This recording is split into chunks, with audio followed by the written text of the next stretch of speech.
Okay, so we are going to do our offer negotiation / presentation class today, which is going to take all of 2 hours. So if you do need to leave before 3, just same instructions as always. There's the door. You won't insult me if you have to sneak out. And of course you can always watch the video after. If you are watching the video, or if you're in this class and you have not taken the offer contract class, which is the how do I write a contract, what does this paragraph mean, you probably want to take that class. Not that you don't have to do, you can do them out of order, that's fine, because I know you haven't taken that class. But ideally we're gonna blow through a whole bunch of things that may present some questions to you if you don't have a thorough understanding of the contract. So this is not the class necessarily to learn the contract. However, what you'll discover is we're going to spend a lot of time on the contract, because in my opinion, the negotiation and presentation of the offer is so dependent upon the proper writing of the contract in the first place. So if you've written a bad contract, the presentation and the negotiation is going to just be that much more difficult for you. So what we're going to do is, I have an offer in here that I've used for years. Full disclosure, the offer that I'm going to show you is not on the most current CAR form, okay?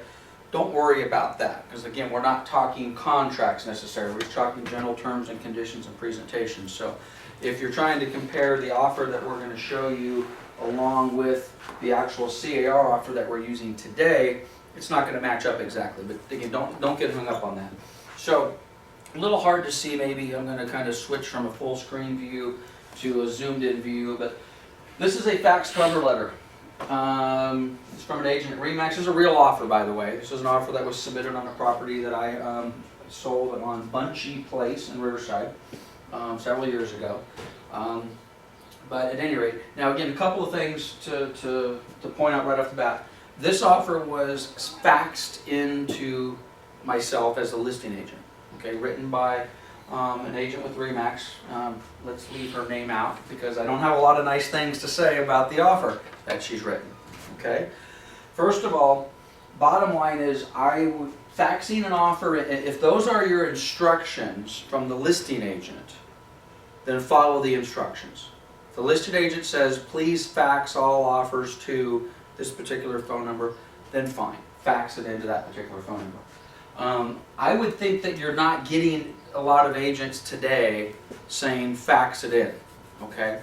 Probably in most cases it's going to be email it in, okay? And that's fine as well. If the instructions say please email offer to, then email that offer to, followed up or maybe even preceded by a phone call. Hey Debbie, I wanted to let you know, which by the way, let's back up a little bit. I'm going to be all over the place here. So let's just suppose that I am the buyer's agent representing this agent here, or this buyer for Bunchy.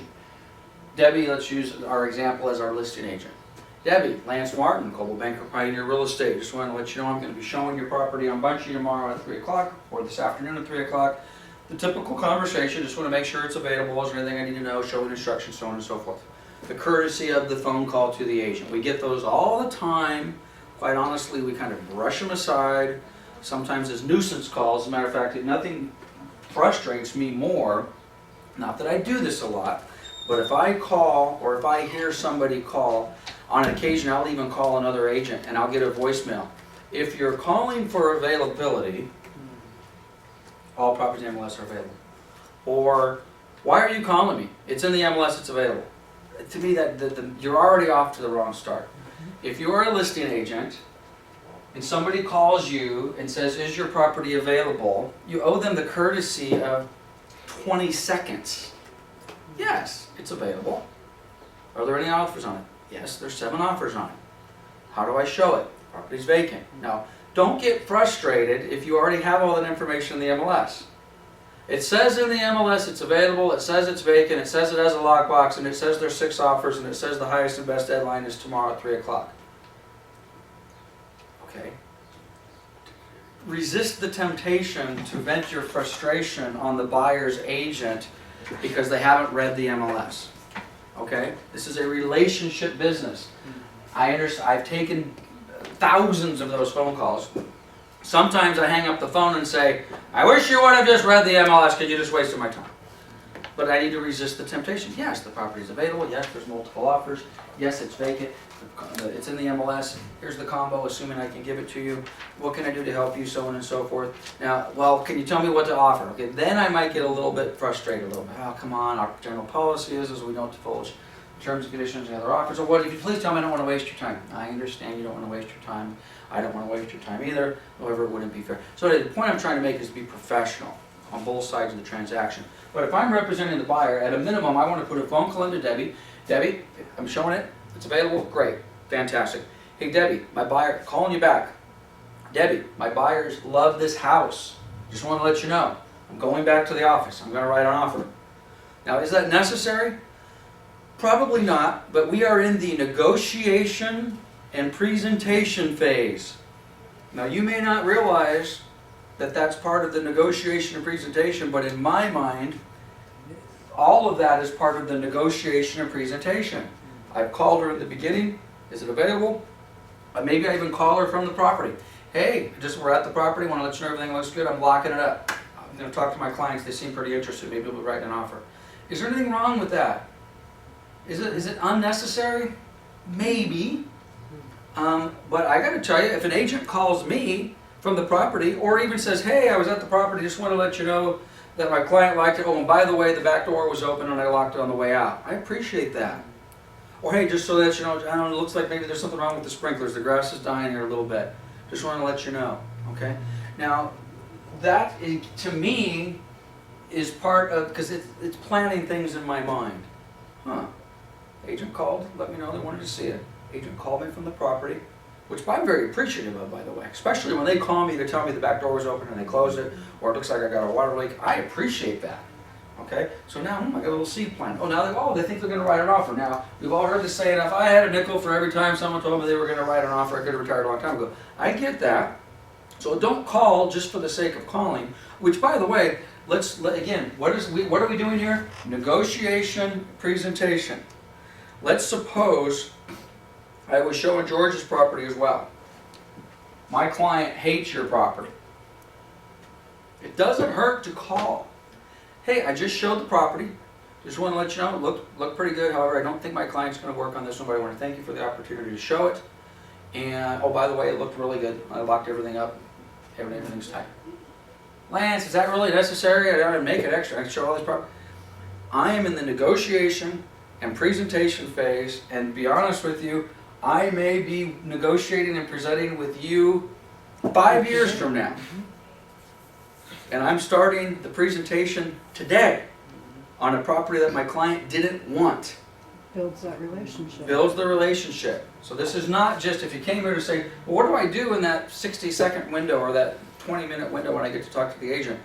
This is much bigger than that. This is building the relationships on and on and on. So anyway, so I've called Debbie. I've said, hey, my client likes it. We're going to write an offer. Now I've called Debbie and said, hey, per your instructions in the MLS, you've indicated that you want the offer emailed. I wanted to let you know I just emailed it. Now if I'm getting voicemail, which we tend to get a lot, okay, leave the voicemail, okay? If you get the live bot, and by the way, if I get a voicemail, by the way, Debbie, I never met you before. I'm going to be in the neighborhood. I just emailed you the offer. I would like to come by your office. I don't need a lot of time. I just want to, meet you face to face, give you a clean original copy of the offer, and if we have an opportunity, maybe we could sit down for 4 or 5 minutes and discuss the offer. Okay? Now that's the voicemail I leave. And by the way, if I leave the voicemail, I just say, and by the way, I'm coming over. I'll be at your office. See you in 10 minutes. If you're there, great. If not, again, offer nicely presented, maybe in a nice little Coldwell Banker presentation folder, inside a nice little envelope with maybe even a nice little note. Okay? Now again, the market's changed dramatically. Back in the old days, we got to present all of our offers face to face. I know, Debbie, I'm using you as an example because I know you recently told me you had an opportunity to do that. I suggest that you make that attempt. Make the attempt. Oh, by the way, I'm emailing the offer over, which, by the way, in the old days, that's not what you did. In the old days, when can we set up an appointment with your seller? I want to present the offer personally. And again, as a courtesy, even though it would just pain me not to know what the offer was, I wanted to say, well, tell me what it is. What do you got? As a courtesy, the general practice was, don't ask. Let's give that agent the opportunity to sit down face to face with my client and present their offer. That was what we did as a courtesy to the other agent. Now, if that other agent started writing ridiculous lowball offers, then maybe the next time they called, they'd say, hey, you kind of embarrassed me in front of my client last time around. I don't want to have that happen again. Give me an idea of what's going on. If you can get face to face with the listing agent and the seller, of course, then you want to ask for that. But anyway, we're going to get to that here as we move on to the class. So in this particular case, this was an offer that was faxed in. Now again, I don't know if it's the case on this particular offer, but I have had the following happen many, many times. I have an agent call me, Lance, this is Joe, with Joe's Realty. Just want to check the status of my offer. Okay, Joe, what property did you write on? 123 Main Street. Okay. When did you send it? Well, I sent it 2 weeks ago. You're just now following up? Just now following up. As insane as that sounds, that happens. I don't get it. Joe, or whoever this happened to be, spent days, weeks, maybe months working with this buyer. You finally have a buyer who says, yes, I want to write an offer and I want to write it on this property. That takes some time. That takes some time. Then that offer gets sent in, and then we just sit back and say, let's just assume Lance got it, I'll wait for him to call me back. Doesn't work that way. Well, actually, it happens far too often that way. So make sure you are in communication regularly, daily, multiple times per day as necessary. And again, also follow the instructions what the listing agent has asked you to do. If the listing agent has asked you specifically to do something, upload it to a website or do this or provide the following documentation, do it. Okay, let me get back to this cover letter here for a second. First of all, I hate faxing. Secondly, if I am going to fax something, I want a clean fax cover letter. Make it pretty. Make it look like it's an original as opposed to a fax cover letter that's been copied 2,000 times and sent over to me. I don't like handwritten anything. This gal's writing is okay, at least I can read it. But you know, unless you are the master, penmanship, I don't want you to handwrite anything. I want it typed, professionally done, and sent in appropriately. Again, I just don't like handwritten stuff at all. Page, I'm using someone else's computer, so this might be a little challenging. I know this is difficult to see. Don't focus necessarily on the language. This is in effect, this is a proof of funds. So the agent, and I like this. So I've given a little criticism. I don't like the fax cover. I don't like the fact that it's sloppy. I don't like the, hold on a second, let me pass my phone off to Anna. It's starting to blow up on me. Hey Drew, can you give this to Anna? No.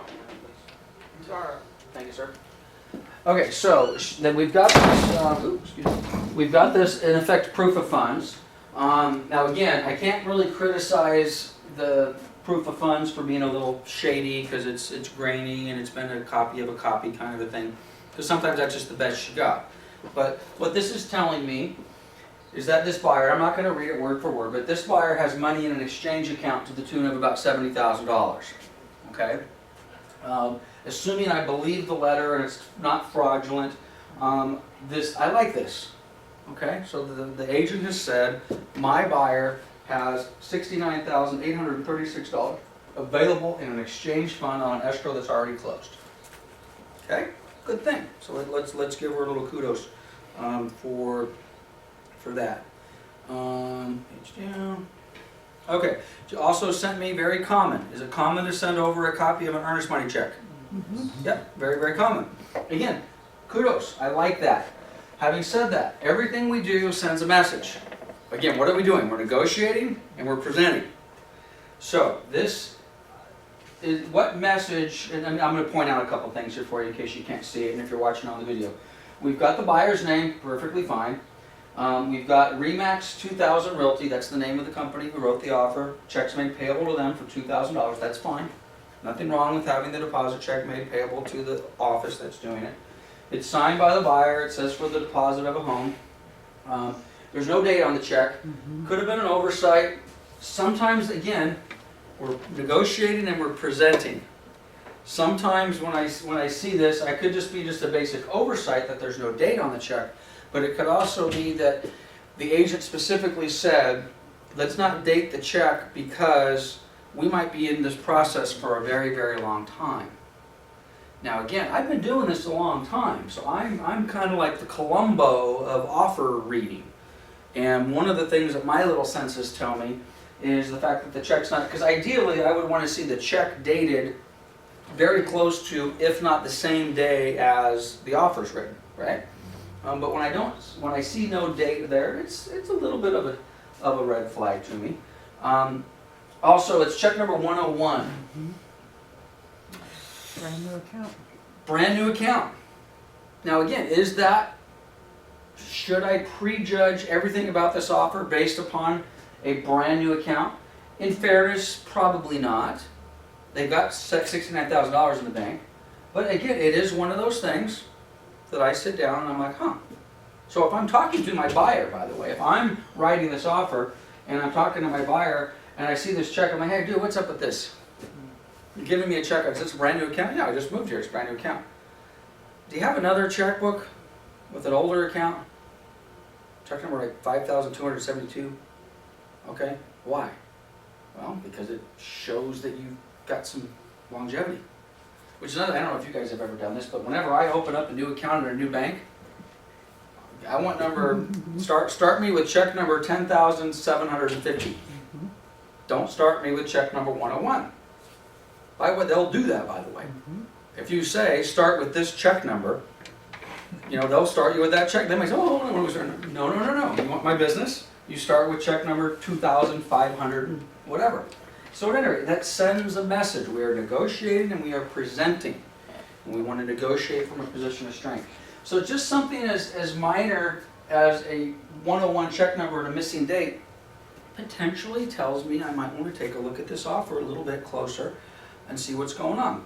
Okay, now the agent also has submitted a copy of the MLS printout, perfectly fine, and that's great. So, okay, now we know where we got the right property, okay?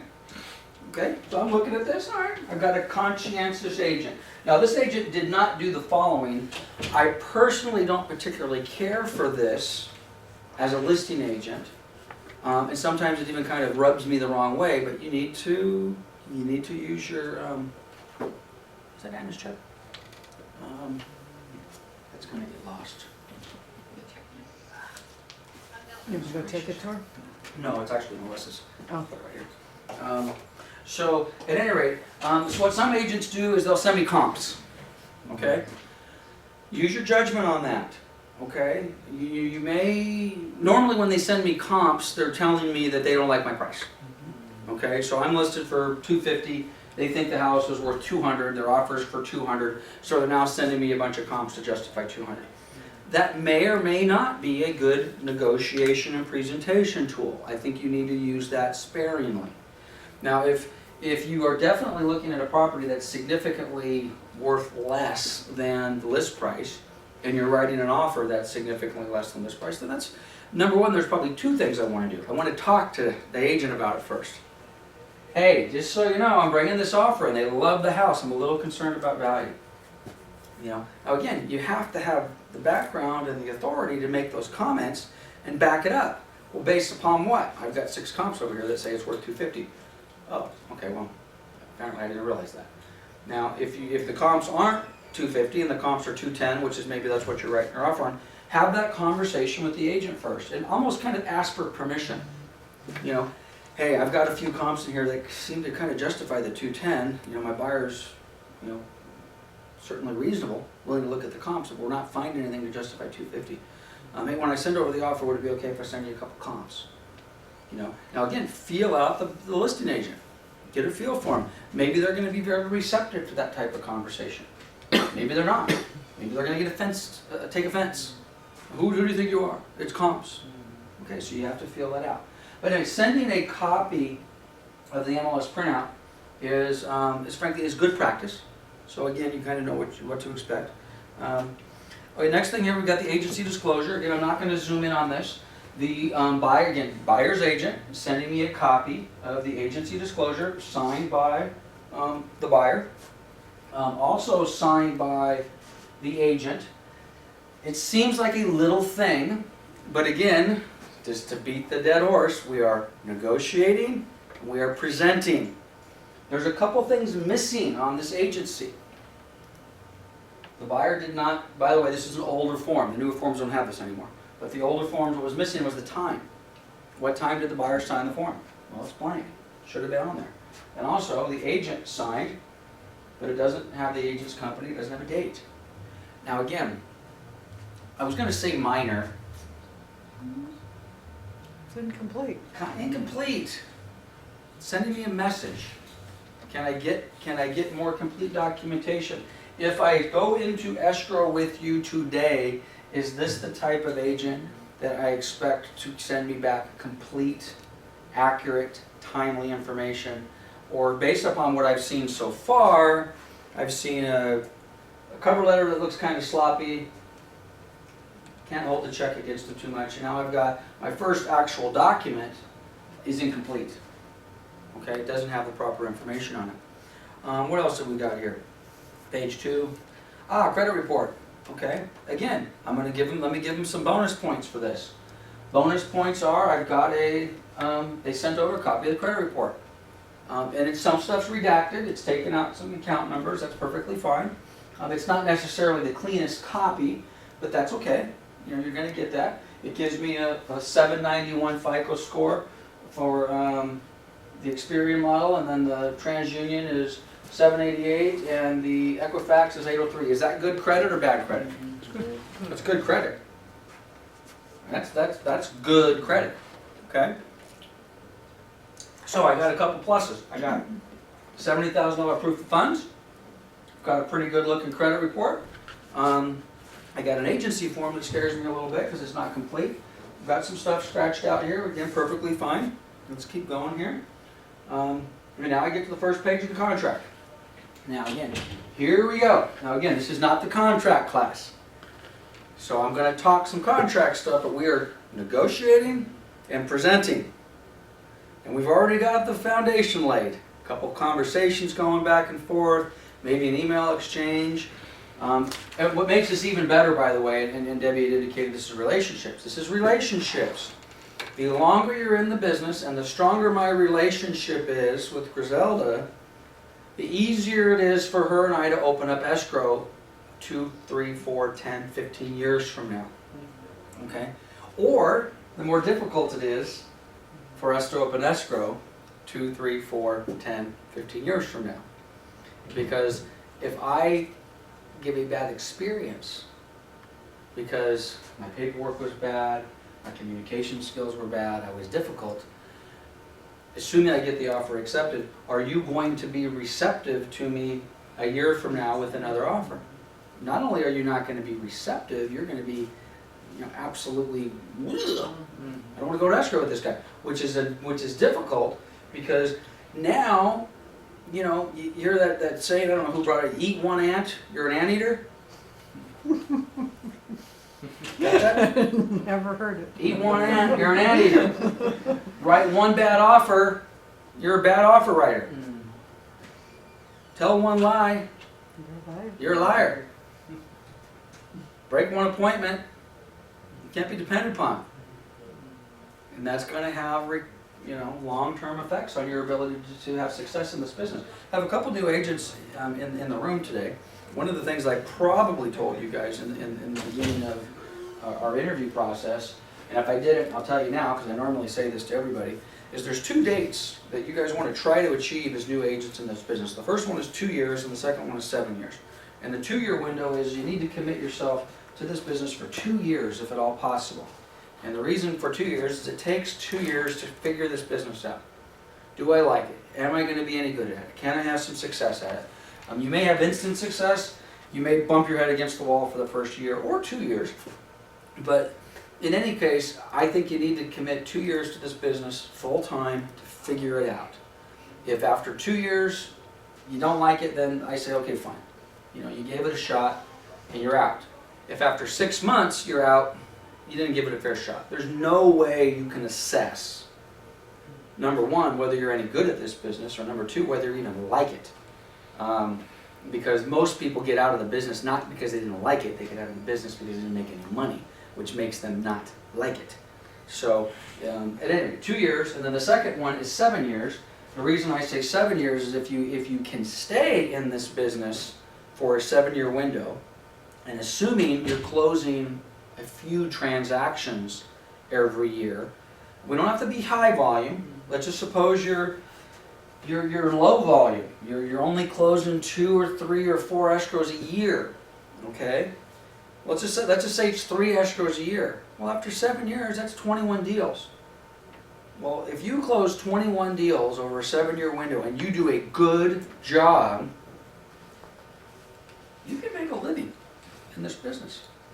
Because those people will refer you their family members and their friends, and then when they come to sell, and then their children, and so on and so forth. Now again, you got to do a good job. You just can't, number one, if you sell 21 houses and you do a terrible job, you might as well have done nothing, because you're not going to get any repeat business out of it. But I'm talking not necessarily so much for the buyers and the sellers.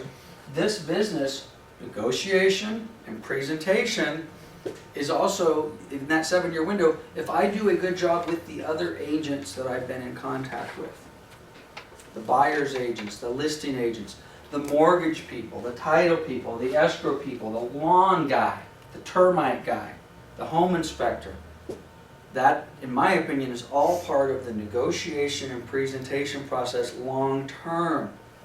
Okay? If I'm a jerk to the landscaper, I'm showing Debbie's house. I made the call, and I show up there, and the landscaper's, you know, in the lawn or in the driveway, and I want to show the property, and he's got his lawn. Hey, dude, I'm showing the property here in a few minutes. You know, get out of here. You know, you're making a mess. So start turning the blower off, and you know, I come in like I'm some hot shot. Okay, and now, you know, maybe the landscaper is the owner. Maybe the landscaper is the owner's brother, or the owner's neighbor. And now they're calling. Hey, I don't know who this guy is, but some jerk just rolled up here with a Coldwell Banker logo on his card and just cussed me out and told me to get out of the driveway because he was showing a buyer. Now maybe everything else I did was perfect, but I just got my negotiation and my presentation on something that I think was completely disconnected to the negotiation and the presentation has now submarined me because I was a jerk to the landscaper. So, at any rate, be nice. Be nice to everybody. For not just because it's the right thing to do, because it is the right thing to do, but it also helps the negotiation process. Okay, so here we are. We've got our offer. Again, this was faxed over, so it's not as clean as I'd like. Now again, I'm going to pick this apart because that's what we're going to do. Well, I have everything's typed except I have a handwritten Riverside. How long would it have taken to redo page 1? About 15 seconds. 15 seconds, 30 seconds? Oh, I made a mistake. It said Los Angeles County to change it to Riverside. Again, minor thing, contractually fine, although I probably should have had an initial on here somewhere because it's, if you look at this, something was whited out. I'm splitting hairs, but again, it's sending me a message, and the message is I don't like it. I've got a $260,000 price. I don't know what the list price that was on this. Let's take a quick look at this.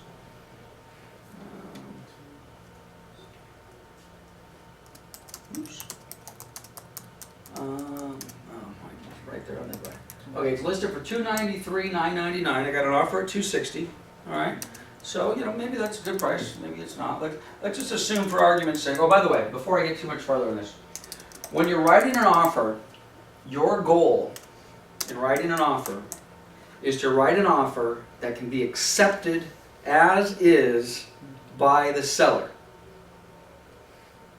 My goal is to write an offer that can be accepted as is by the seller without a counteroffer.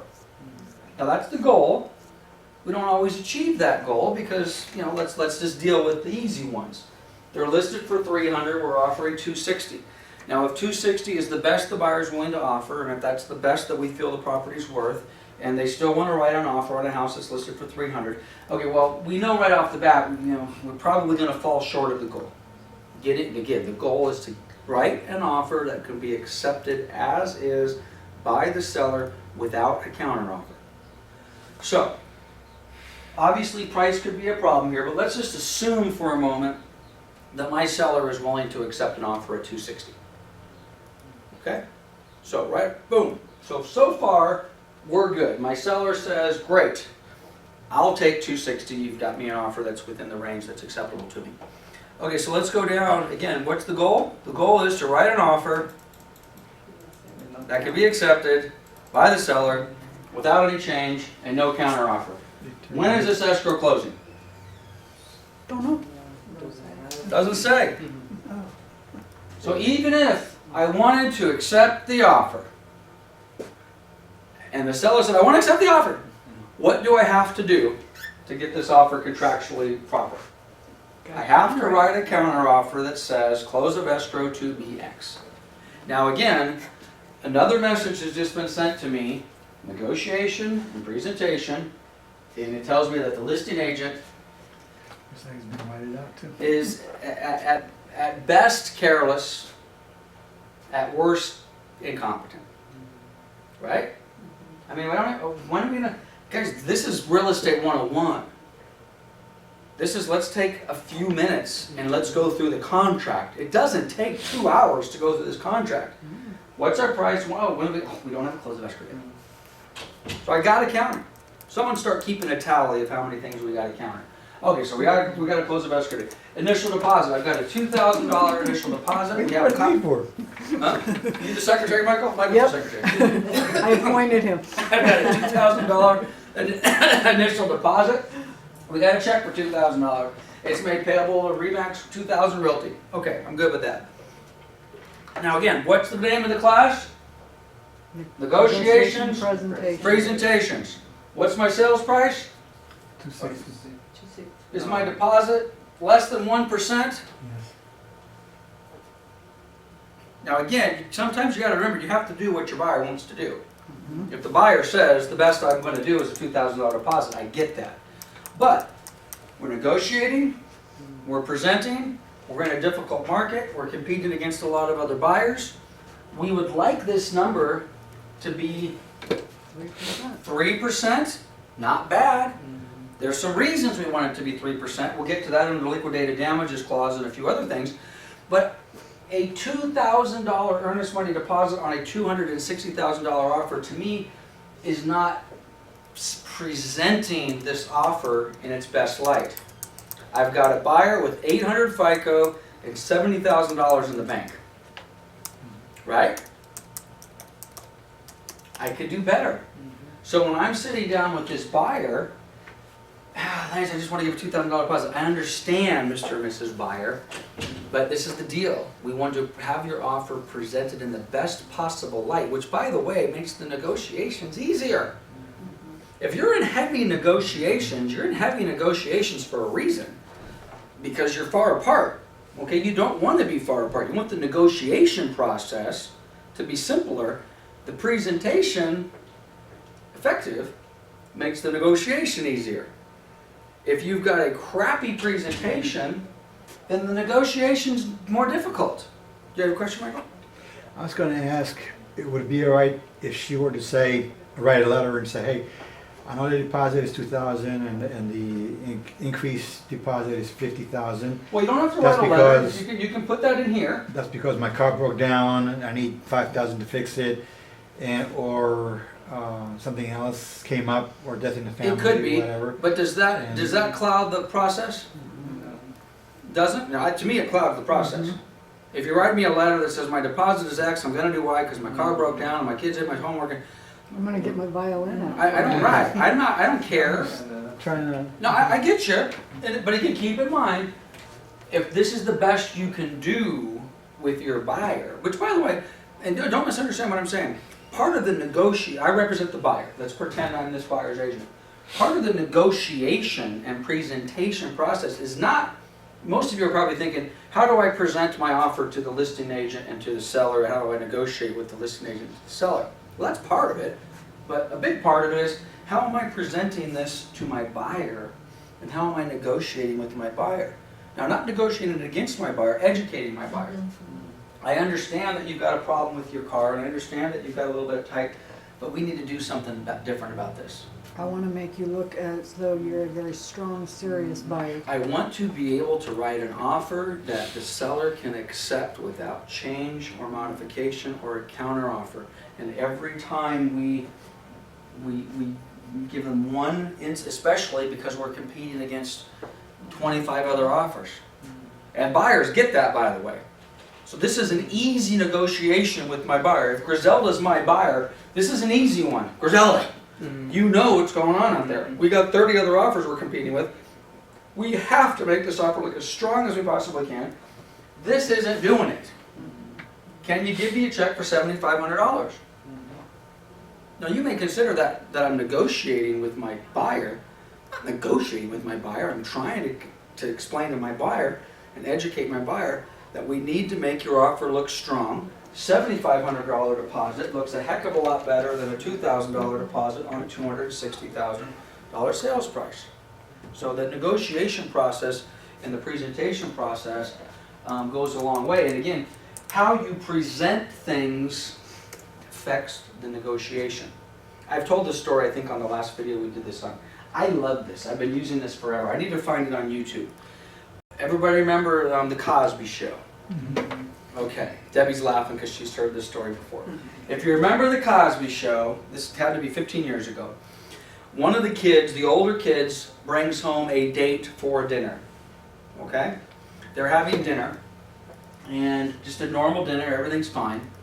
Nobody in the family, I don't think, knows this guy. I may tell the story a little bit off, but nobody really knows, kind of come home from college, and this is the first time they're meeting the boyfriend or the date. And literally right in the middle of the dinner, the announcement is, oh, by the way, we're engaged, we're getting married next month. Not a great presentation. Okay?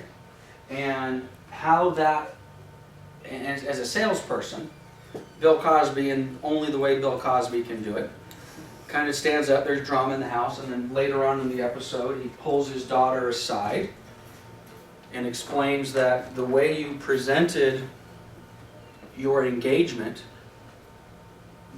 left a little bit to be desired. And his example was, you have a beautiful, pick your favorite steakhouse, you know, LG's or Ruth Chris or, you know, whatever your favorite steakhouse is, and you take that steak, that if you're assuming you love steak, if you don't, then this isn't going to work for you.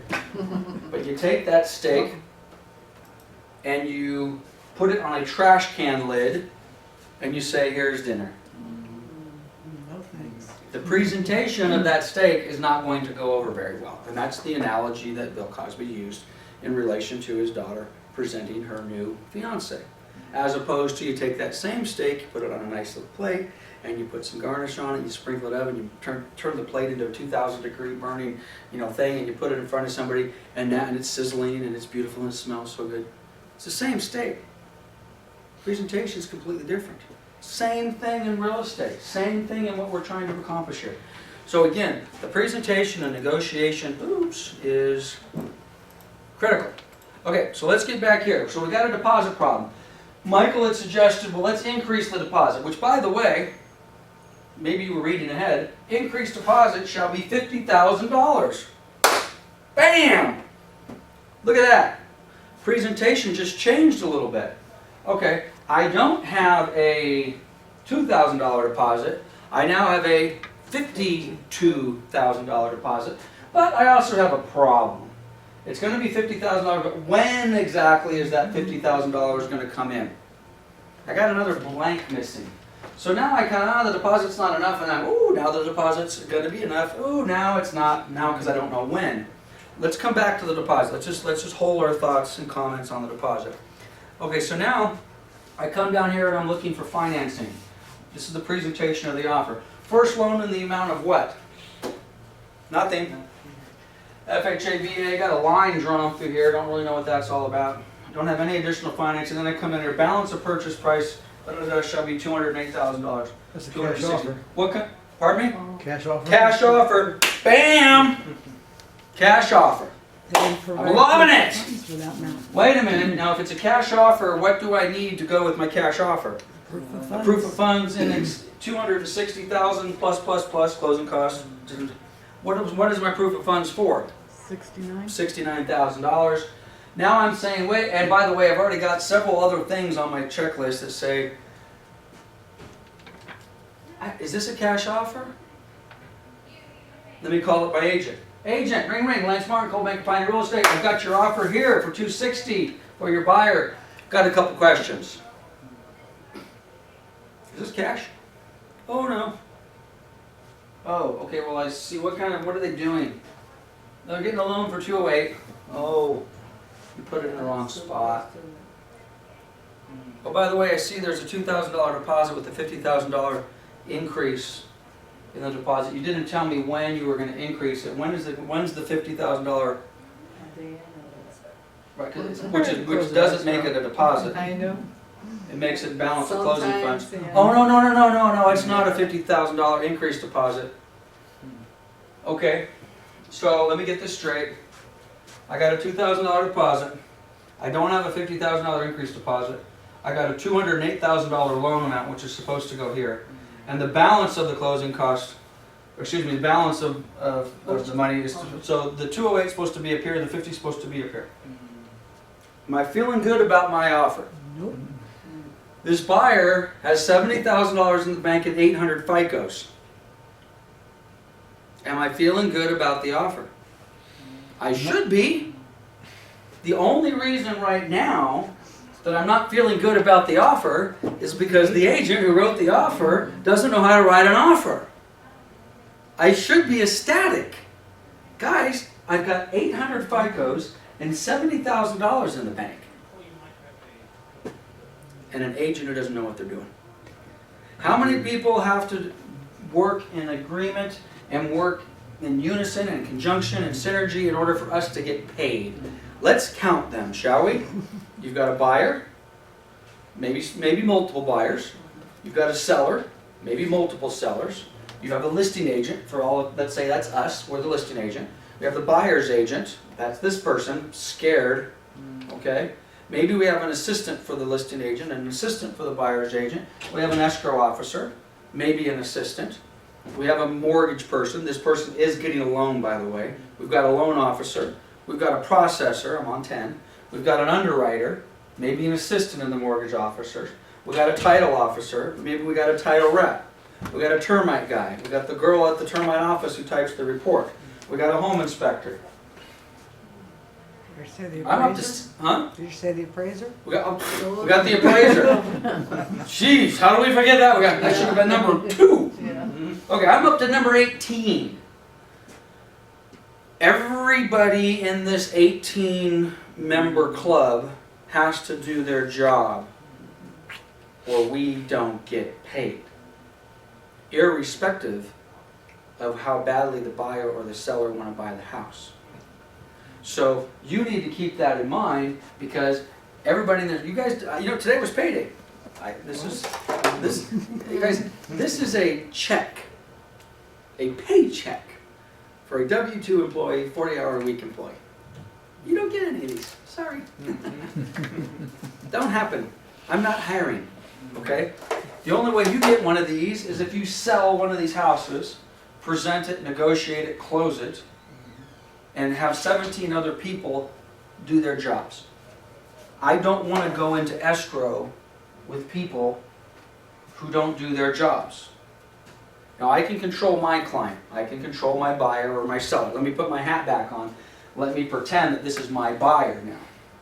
Do you like this buyer? The buyer, not the way the contract's written. They have 800 FICOs and $7,000. I like this buyer.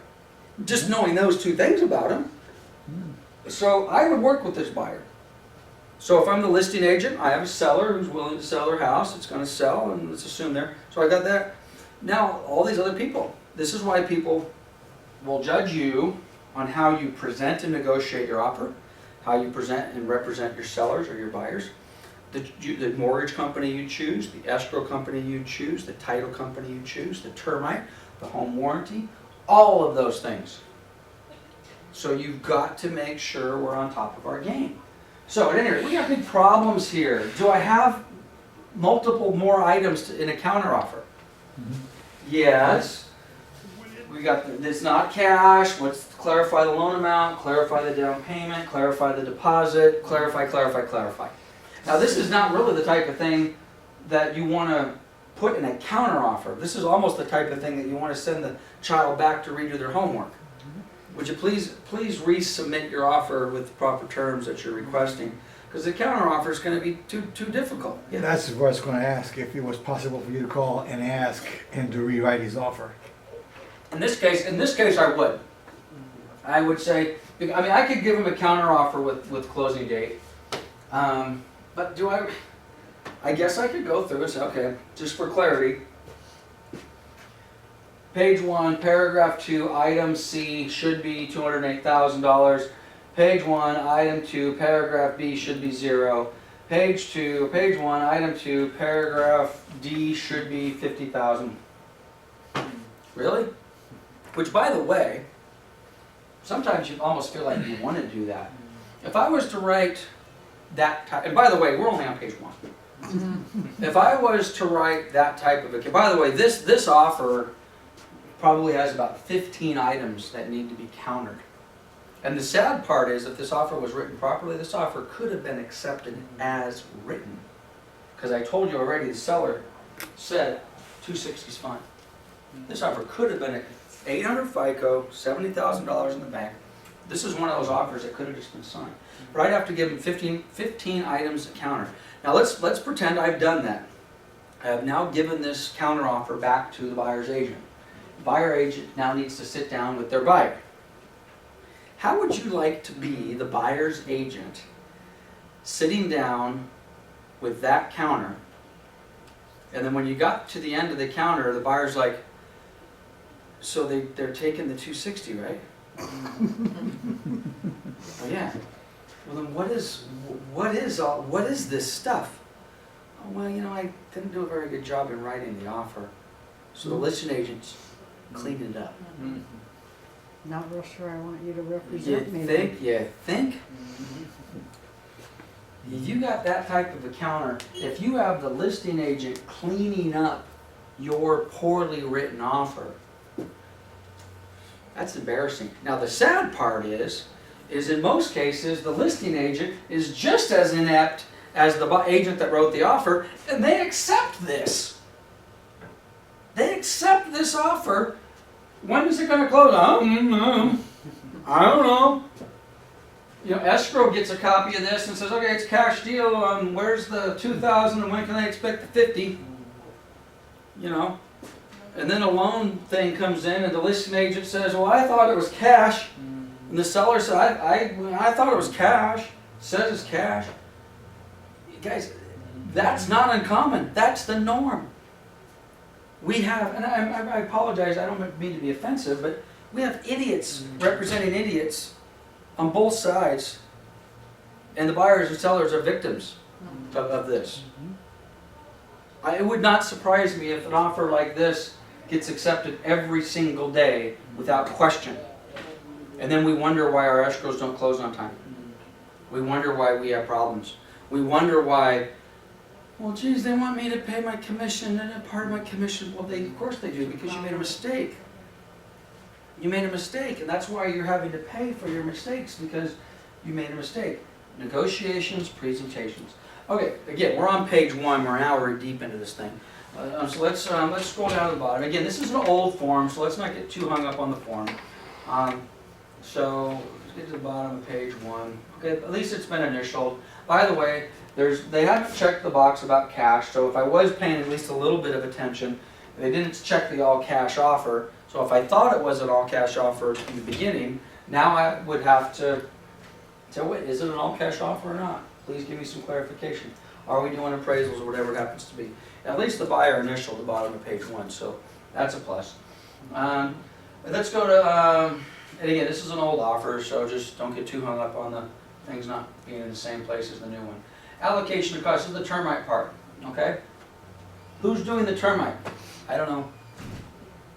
The buyer has said the seller's to pay for termite inspection and prepared by, there's a blank here. There's a blank here for a reason. You're supposed to put something in there.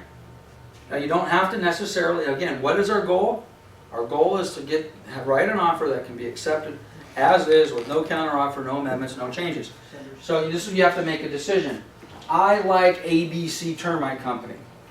Do I like them enough that I want to write ABC Termite Company in this blank, thinking that the seller might want to use XYZ Termite Company?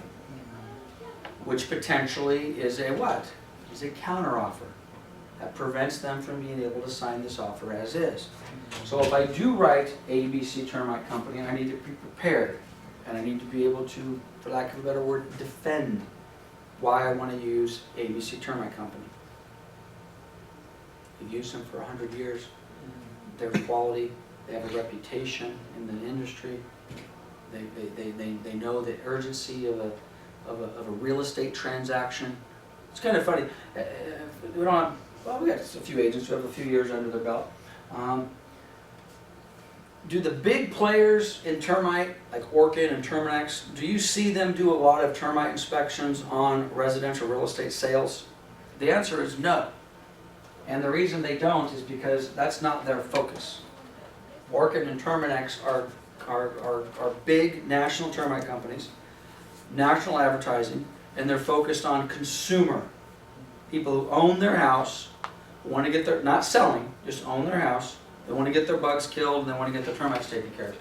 They have not focused on the residential real estate sales transaction, and because of that they've got edged out for a couple of reasons. Number one, they don't understand the process. When you get a termite inspection, and there's some timeliness that needs to be done with it. A lot of these guys aren't necessarily always prepared to go out and do things in a timely fashion. So a lot of the smaller boutique termite companies have focused strictly on the real estate transactions, and they understand the urgency, they understand the speed and things, how things need to get done. So they've done a little bit better job. So if I want to put in the local guy, now again, is it important that the local guy has a reputation in town and is honorable and respectable? It's all part of the negotiation and presentation. You know, if you've got that guy in town, then use him and be prepared to defend him. And again, if Griselda and I have already done a deal together as a listing agent, the buyer's agent, I may already know that. I already know if I put in ABC, she's going to want to use XYZ. Why am I fighting her on that? Okay, unless I think I need to fight her. And then maybe I need to call in a chip. And if I have a good relationship with Griselda, and we've done a couple deals in the past, and I've done a good job, and she knows me as a professional, and I know she wants to use XYZ, if I call her and say, hey, on this one I'd like to use ABC, will she give it to me? Maybe. But at least it won't just be a flat out rejection. Right, you've done a good job for me, and I understand why. This is why you want to do it. Okay, fair enough. Now you gotta be careful, because a lot of times with escrow and title, there's financial interest and all the rest of that sort of stuff. But if you don't have that relationship, then just put in the any reliable or seller's choice. Just give it up, whoever you want. No counter. Down here, this is a little different. It's an older form, but the same thing applies. Who's paying for it? WPA. This isn't checked. The way this is written is all the seller is doing is providing a what? A report. If the report says there's termites, who's taking care of the termites? It's not clear. Contractually, nobody is. To be negotiated. What are we doing here? We're presenting and we're negotiating. One of the rules of negotiating is let's negotiate once and only once. Once we've got the contract accepted, we want the negotiations to be over. Now we just want to execute terms. If you find yourself in escrow with accepted terms and conditions, and then you find yourself back in negotiation, I would suggest that you guys haven't done your job. Now that's not always true. Things come up. Didn't realize. It was a surprise. But again, we're real estate professionals. You should not be negotiating anything after terms and conditions are accepted and escrow is open. In a perfect world, okay? So let's just deal with, this termite issue. We're going to use the same example for a lot of other things, but this termite issue is as good as any. Now again, by the way, this negotiation presentation goes both ways. We're presenting this from a standpoint of a buyer's agent presenting an offer to the listing agent to the seller. But let's suppose Griselda's our listing agent, and one of the things I always ask our listing agents to do at the time you go out and get a listing is to request the seller give you authorization to order a termite report. Immediately. It's done. You have it. You know. Here it is, it's cleared. Nice. Here it is, it needs to be fumigated, it's $2,700. You know. That way that can be dealt with in the negotiations of the offer. It can be determined in advance who's going to be paying for the termite. Is it going to be the buyer? Is it going to be the seller? Is it going to be... There's a third option. Both. Okay, there's a fourth option. We've got the buyer, we got the seller. They could split it in some form or another. Who else could pay for the termite? Pardon me? The agent. Now, why in the world would a real estate agent pay for a termite report? Or an inspection, or a fumigation? Why would you do that? Because you screwed up and didn't put it in the contract? Because you screwed up, you didn't put it in the contract. You didn't deal with it.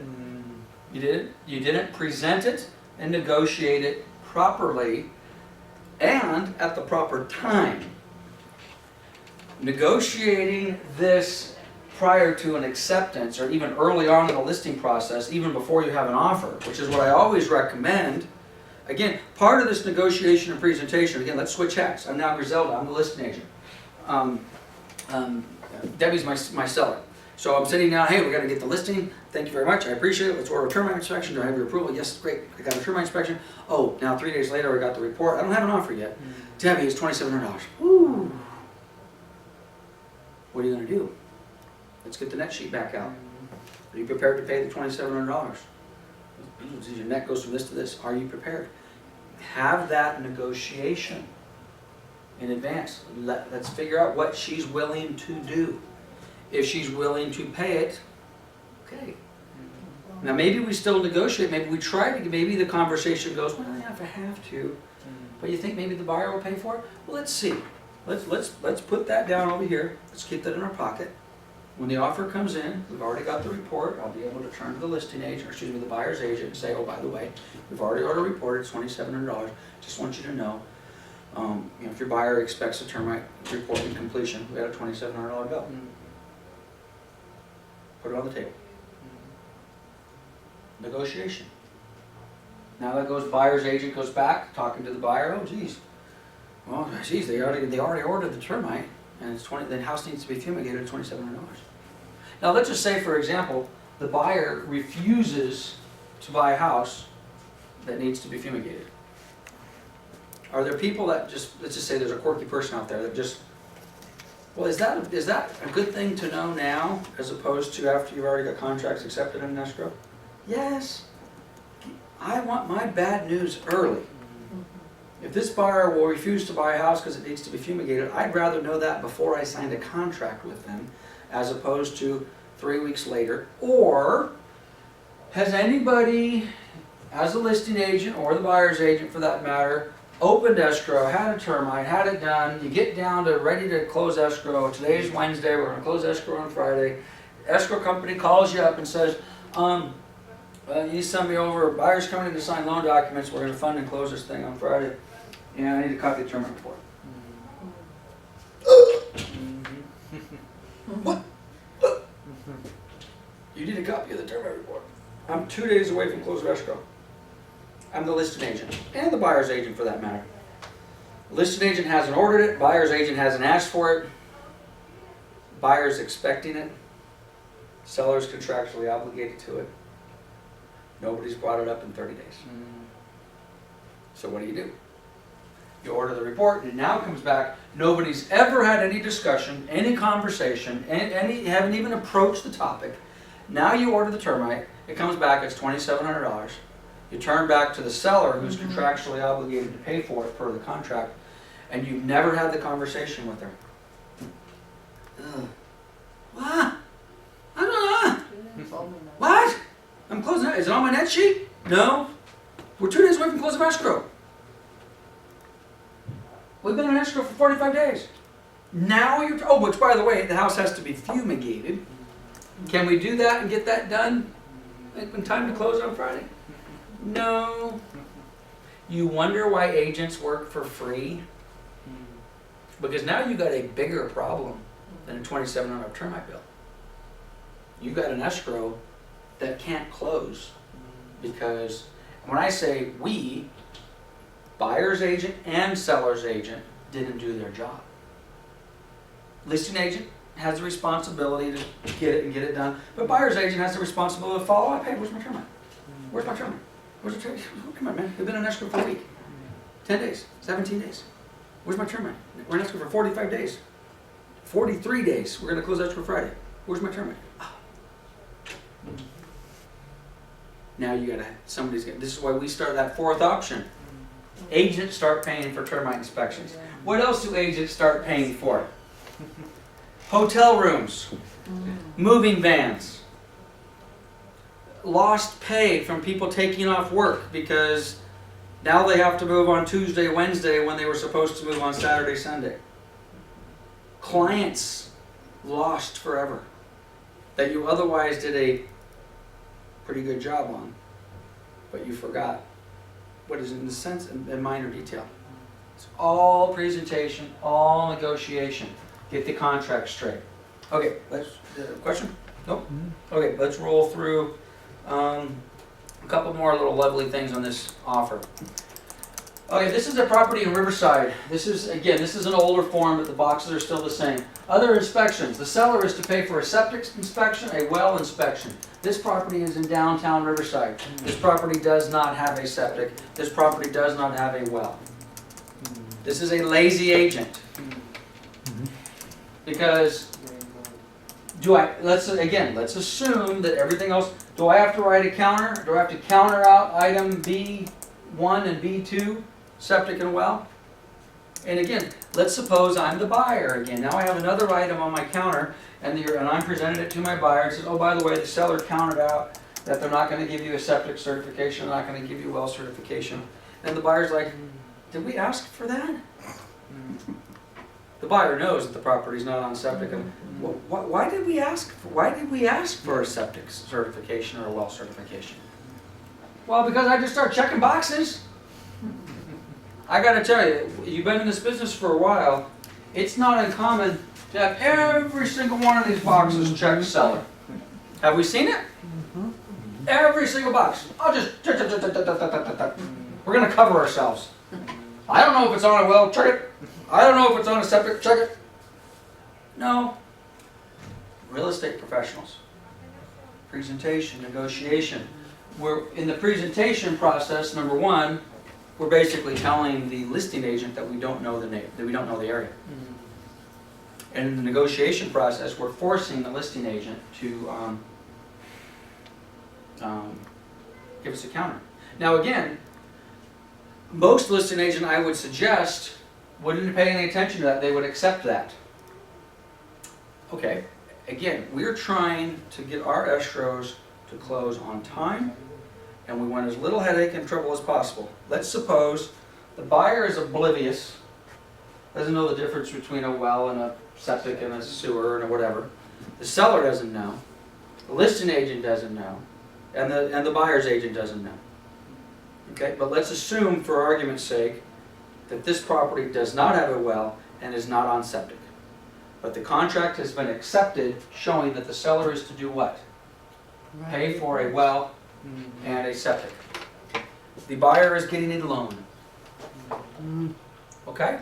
Lender wants those reports. Lender, we're ready to draw loan documents. We're going to close on Friday. The underwriter sits back, is doing the final review. Buyer's moving van is packed and ready to roll. Seller's moving van is packed and ready to roll. It's a perfect escrow. Everything has gone perfectly. Seller's ready to go. Buyer's right behind him. underwriter says, yeah, everything's good, hey, talking to escrow, just send us over a copy of the septic cert and the well certification, and we'll get the loan funded. Easy fix, right? Not if there's no well and no septic.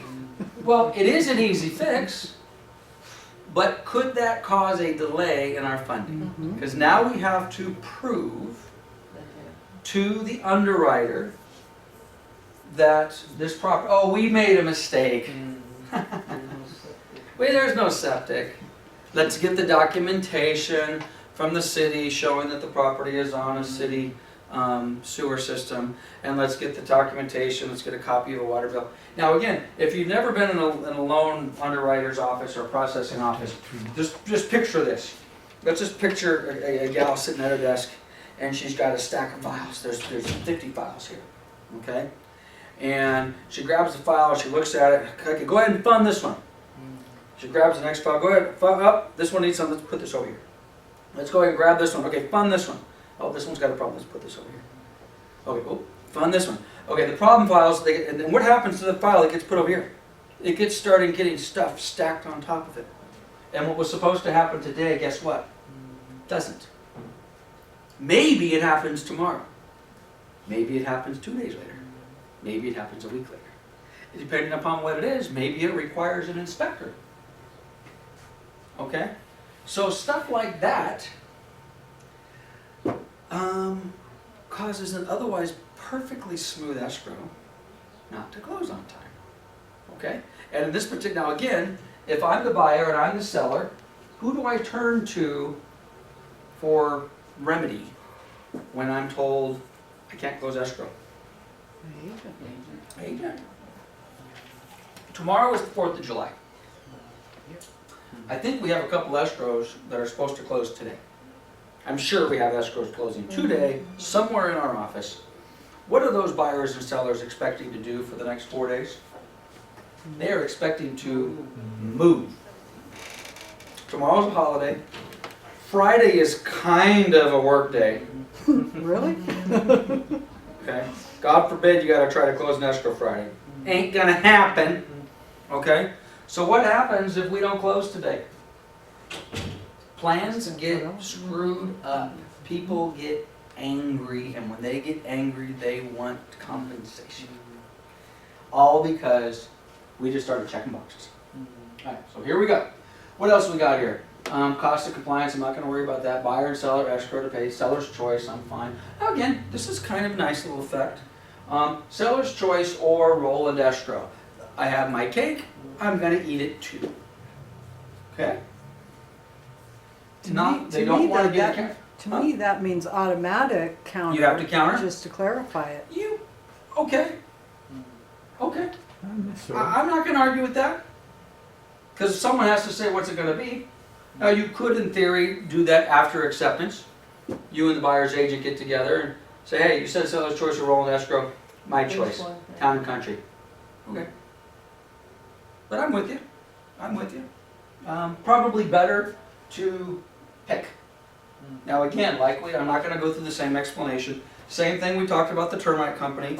Apply to the escrow company. Apply to the title company, which by the way, it's blank. Okay, doesn't even say.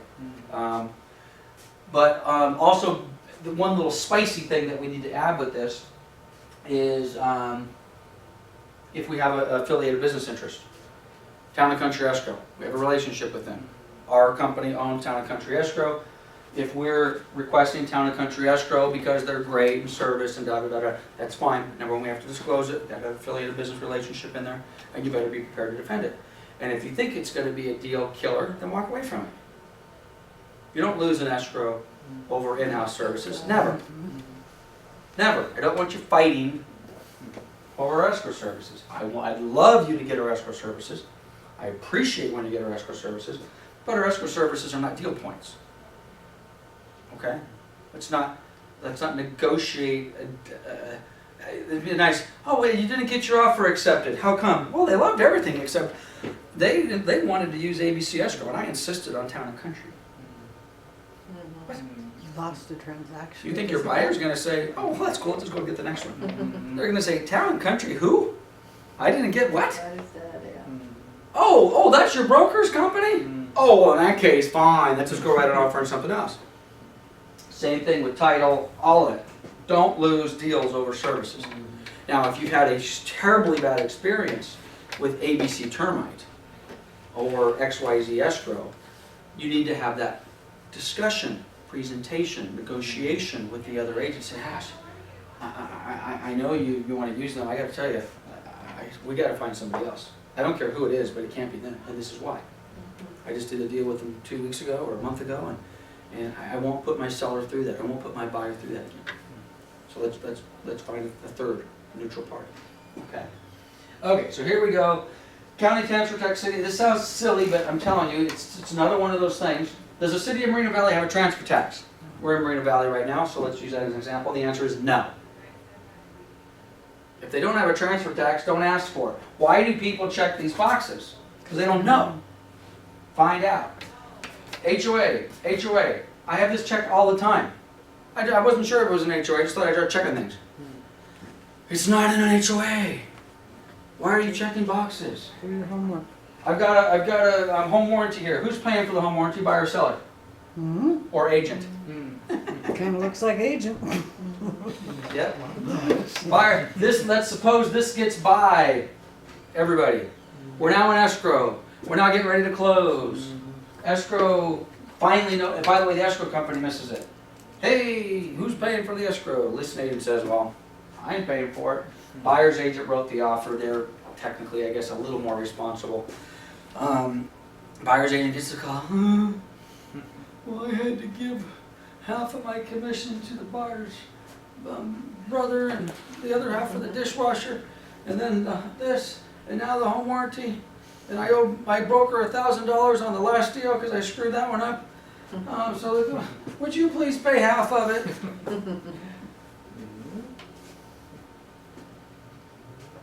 As much as I'd like to say, when I get that call from another agent, as much as I'd like to say, 100% of the time I say, no, I will not. A percentage of the time, I'm rolling over. Okay. Do I have to? No. Am I contractually obligated to? No. But it's in the best interest of the deal. It's the best interest of my seller. Now again, negotiation, presentation. I use Goldmine. I go through, and I don't have it open actually right now. Anyway, I make a note next to Sally Smith, buyer's agent, 123 Main Street, deal closed, we get to the end. Crying me a river. I had to pay $250 for a home warranty because she screwed up. Put a little note on there, a little flag on there. Next time Sally Smith comes in, take a look. What's my history? Oh, Sally, you're the one. You're the one. By the way, I will take an extra second. You guys know I can't resist an opportunity to talk about Goldmine. Most of you have heard this, but we got a couple new people in the room. If you don't have a contact management system, what does that have to do with negotiation and presentation of offers? Everything. Absolutely everything. If you don't have a contact management system, you have to get one. You have to get one. Okay? No matter what. Let's take Leandra. She just so happens to be on the screen. It's booting up. It takes a second. About 30, 60 seconds to get booted up. Anyway, while I'm waiting for my contact management system, let me share a little bit about what I've got here. If you can't read that number, it says 65,488. What that represents is there's 65,488 contacts in this system, in this contact management system that I've been using this one now for, I don't know, 15 years or so. Okay? These contacts represent to present my presentation and my negotiation database. Okay? Here's a few people. Here's Leandra. Well, here's Debbie. Now, Debbie, you're the second person on my contact list. You must be on my mind. Here's my bank. Here's Belinda at the houseboat place. Here's the manager for Claremont. But these are the reason they're in this order is because they've been touched in that order. Prior to Leandra, the person I was looking at before Leandra was Debbie. Prior to that was Pacific Western Bank, and prior, so this is the order of people I've taken. Let's just take a look at Leander. I've known Leander for a while. But how long have I known Leander? Well, I don't know. But I can tell you this is how long Leander has been in my database.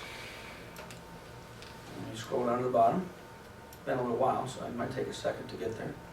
But there was a tab that told you when you added her. There is, but I'm just going down to the bottom of the history. There is a tab. The tab that Debbie's referring to, because Debbie's a gold mine expert, is a tab over here that says when was Leander entered into the database. But this is a history tab of the contacts I've had with Leander. And the first contact I had with Leander was an email which was sent on October 20th, 2005 at 11:46 a.m. And this was an email that I sent to Leander that says, we're looking for a buyer for our listing on Lake Vista. Would you be interested? Wait, we'll talk about property values. Lake Vista, that's Merino Green Valley, Ranch. $500,000, Listed for wow. $5 million, and we sold it. Yeah, I was 7, 8 years And we sold it. Trust me, that's sold. It probably sold for above that. Okay, now, at the time, Leander, I don't know, let's see if she replied back to that email. Take just a second here. Actually, she did. At the time, doesn't say what company she worked at, but she replies back, hello Lance, if you or anyone in your office has a buyer for this home, please let me know. We have reduced it to $425. It shows beautiful, yada, yada, yada, yada. Oh, this is her personal residence. Casey. Okay, Independence Realty. Okay? What are we talking about today? Presentation, negotiation. Now, I'm presenting and negotiating with Leander in 2005, and what it may look like what I'm presenting and negotiating for is her to do what? Do you have a buyer for my listing? Right? And at the time, that's probably exactly what I was doing. But guess what? 7 years later, She was working. come work for me. Which she was. And then she left. And you know why she's back on my contact management system today? Because she's coming back on Monday. Presentation, negotiation, that's been going on for at least 8 years, which led to some transactions, which led to her coming to work at our office as an agent. Circumstances changed. She left. Bridges were not burnt. Presentation, negotiation intact. She's back. Guys, so when you're using your contact management system, what I was looking for, let's see if there's one other thing in here. I want to look for an action here. I'm still on Leander's contact. And what's this?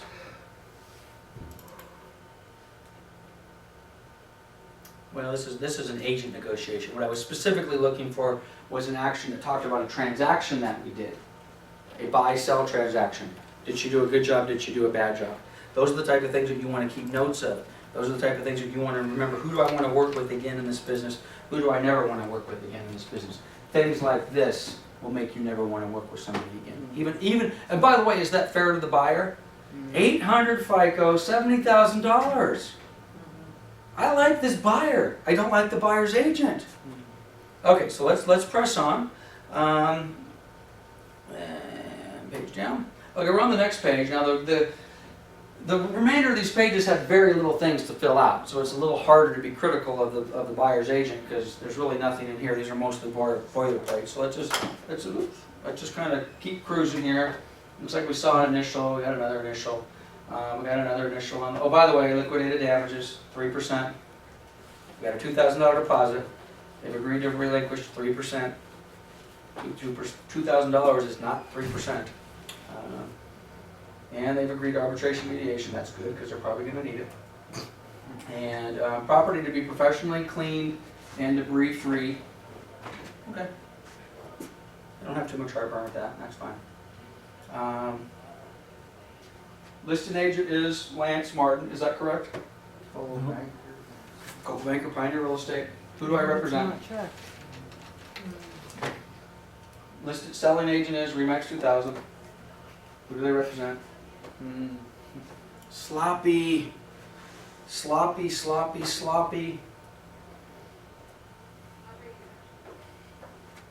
No date. Who do we give the offer to? Nobody. Give it to them by the third of the day.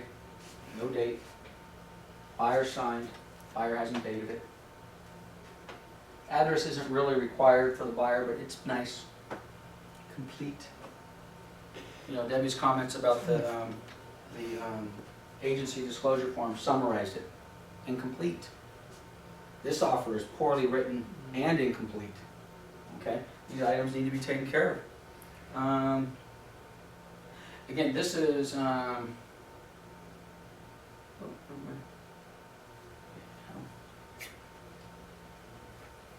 what's supposed to go She here? didn't sign it or date it? What, you're surprised? She didn't sign it, she didn't date it. She's in the city of Industry. I think that's California. I don't know what the zip code is. I don't know what her email is. Now again, is it the buyer's agent's responsibility to fill out the listing firm's information? No, but Nice. I gotta tell you, when I get it and it's filled out and they took the time to put in, by the way, this shouldn't be Lance Martin. They took the time, Coldwell Banker Pioneer Real Estate, by Lance Martin. This is an old one. This one doesn't have the license. It's an old offer. Now, there's two license numbers that we have to put on here, right? Office license number and the agent's license number. When the buyer's agent has taken the time to fill that out and get my office license number and my license number, at a minimum, that tells me they're thorough. They're taking care of business. I want to do business with somebody. If you're going to take the time, now you may say, oh, they don't have anything else to do.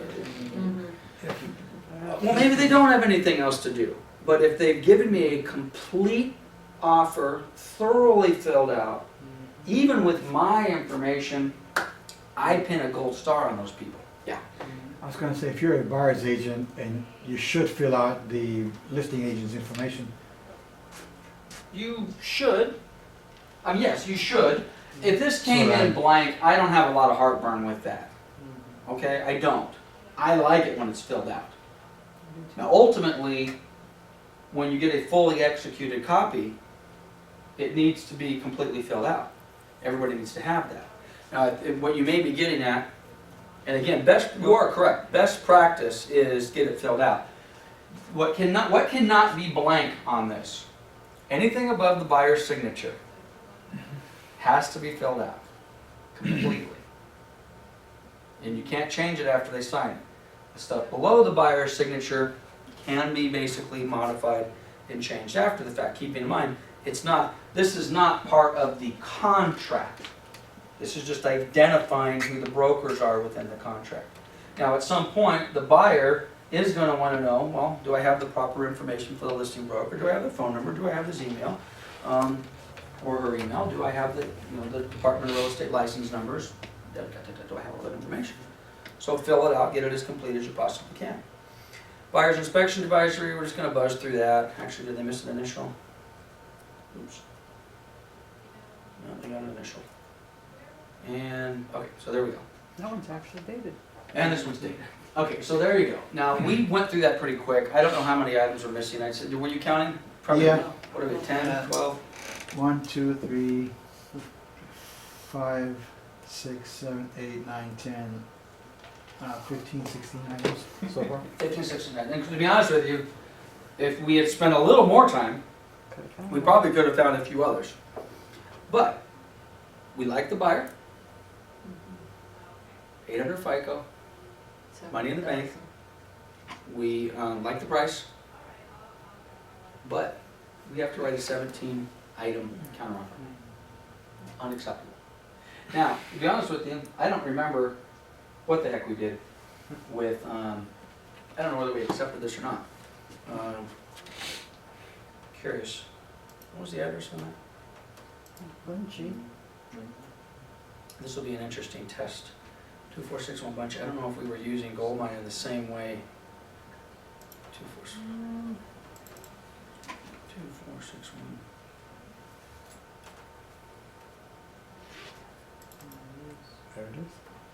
here's the history. Julie actually sold this.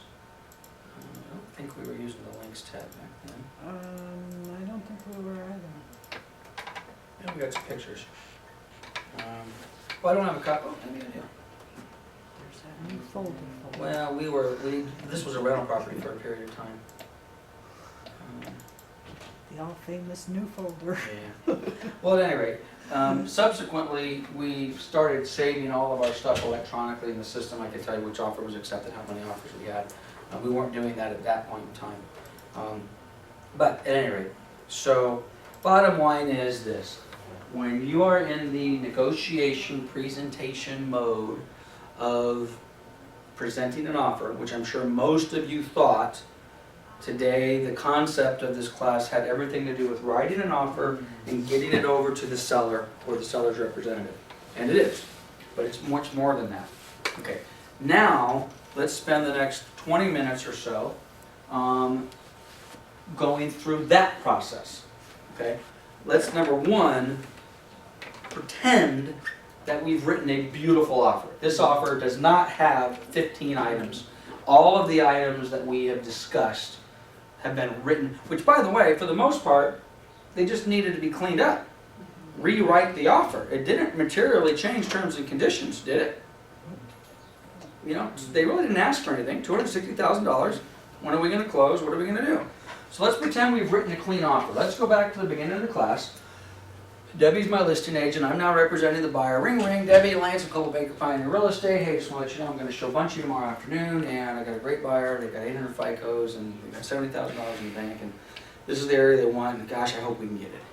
We're going to take a look at it. I'll call you tomorrow after I see it. And, oh, by the way, any offers? And you're going to give me some feedback. And you may say, oh, no, it's been pretty quiet. Just, get me in as quick as you can. Or you may say, oh, Lance, you better hurry. You have 5 hours. Okay, thank you much. I'll call you. I go show the property, my thing. Hey Debbie, we just left the property, the buyer loves it. We're gonna run back to the office right now, we're gonna write it up. I see in the MLS you want me to email it to you. Yeah, okay, great, I'll email it to you. Debbie, I'm pretty sure we've never met. Your office is right across the street from mine. Would it be okay if I just stopped? I'll go ahead and I'll email it to you because we like to keep electronic copies, I get that. But is it okay if I just come on by and I'll drop you off a hard copy? Or forget about the hard copy, I just want to come and introduce myself. You know? Most agents will say yes. And by the way, if you are that agent and you get that phone call and the buyer's agent says, would it be okay if I just came over and introduced myself, or could I just take 5 minutes? The answer to that question is of course. No, I'm too busy, just send it over. Really? You're not that busy. And I don't care if you are that busy. Yes. A minute out of your I time. can take a few minutes to meet you. Okay? So, anyway, great. So I write the offer. Debbie, I just fax it over, or I just emailed it, whatever you've asked me to do. Can I come on over? Great. Come over. Reception. Oh, I'm here to see Debbie Marsh. Great. Debbie, it's Lance. Man, it's so nice to meet you. I've kind of been seeing your stuff. I see you in the MLS. I saw you in the newspaper. I know you're active in the board. You do REO. You do this. You do that. I just want to let you know, I'm on top of my game. My buyers are great. They really love this property. If there's anything you need, I'm available to you. I really hope we can put something together. Now again, maybe I fast forwarded past the part, oh, by the way, is there any possible chance that we could sit down and meet with your seller? Okay? I hope that we return to that, where we sit down and meet with the seller. If that happens, then and we're going to talk about that, okay? But assuming you don't get to do that, the substitute for meeting with the seller face-to-face, which by the way, you don't bring the buyer. Buyer stays home, stays out in the car, and we'll talk about the context and the presentation of sitting down with the seller. But the substitute for that would be the phone dialogue and possibly this 2 or 3 or 5 minute face-to-face. Or if the agent hasn't enough time, hey, if you have a couple minutes, can I go over the offer with you? Especially if the offer is if it's a little quirky. Now this offer is pretty clean. In this particular case, going over the offer properly written is, I've got a $70,000 down payment, I got 800 FICO. These people are super motivated. Which by the way, there's not a pre-qual here, by the way. I do not have a pre-approval. I have the proof of funds, but I don't have a pre-approval. Here's my pre-approval, here's my lender. Which by the way, if it would make you and your seller more comfortable, if my buyer will get cross-qualified. If you prefer to have them cross-qualified with your lender, I don't know who that is, but, you know, if you wanna give me their information, I'll make sure that they'll be on the phone with them in the next 10 minutes. By the way, don't fight that. If you were the buyer's agent and the listing agent or the bank or whoever it happens to be says, get cross-qualified through Chase, Do it. then you get cross-qualified through Chase. But how cool is it to volunteer getting your buyer cross-qualified when you haven't even been asked? What message are you now sending to the listing agent? No, jeez, I didn't even ask him. And he says, if you want me, in order to make me feel better, he's saying his buyer would qualify with what lender of my choice. Wow, kind of like that. Okay, so anyway, so you go through that process, you go through that meeting. Now again, it's so much more difficult when you're competing with multiple offers. A listed agent specifically, oh, I've got 7 offers. Oh, yeah, sure, come on over. And you kind of get the short shift. It's like, yeah, you're one of 17. You know, and frankly, in fairness to them, they probably shouldn't give you the warm fuzzy one way or the other. You know, I'm presenting tomorrow. If you get me your highest and best, what's that? I'll let you know. I'll let you know. Just make sure you're giving me highest and best. I appreciate you coming in. I really appreciate the clean offer. I have looked at it real quick. Why the buyer is strong. I see the 800 FICO. I see the pre-qual, which we don't have. I see the $70,000 proof of funds from the exchange. This is the type of things you want to kind of get some acknowledgement, get a little bit of buy-in, even if it's over the telephone. At least make the listed agent review the terms with you at least a little bit. Okay. Yeah. Did you receive my offer? Yeah. Hey, do you have a couple 3 minutes? Could you get it in front of me so we can go over it? A little busy now. Okay, when can I call you back? When would be a good time for me to call you back? I just want to go over this. I got 17 offers. I'm going to present a set. I get it. I got a really strong offer. Could you please just give me the courtesy of about 5 minutes? We can go over the offer together. If you're too busy face to face, that's fine. Can we just do it on the telephone? If you get a no after asking that question, you probably don't want to go into escrow with this idiot anyway. But most agents presented that way will at least say, okay, great, let me get the offer in front of me. When you're convinced they have the offer in front of them, go through it. Do you see the...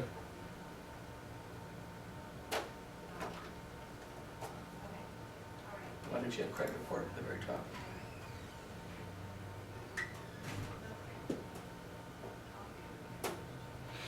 It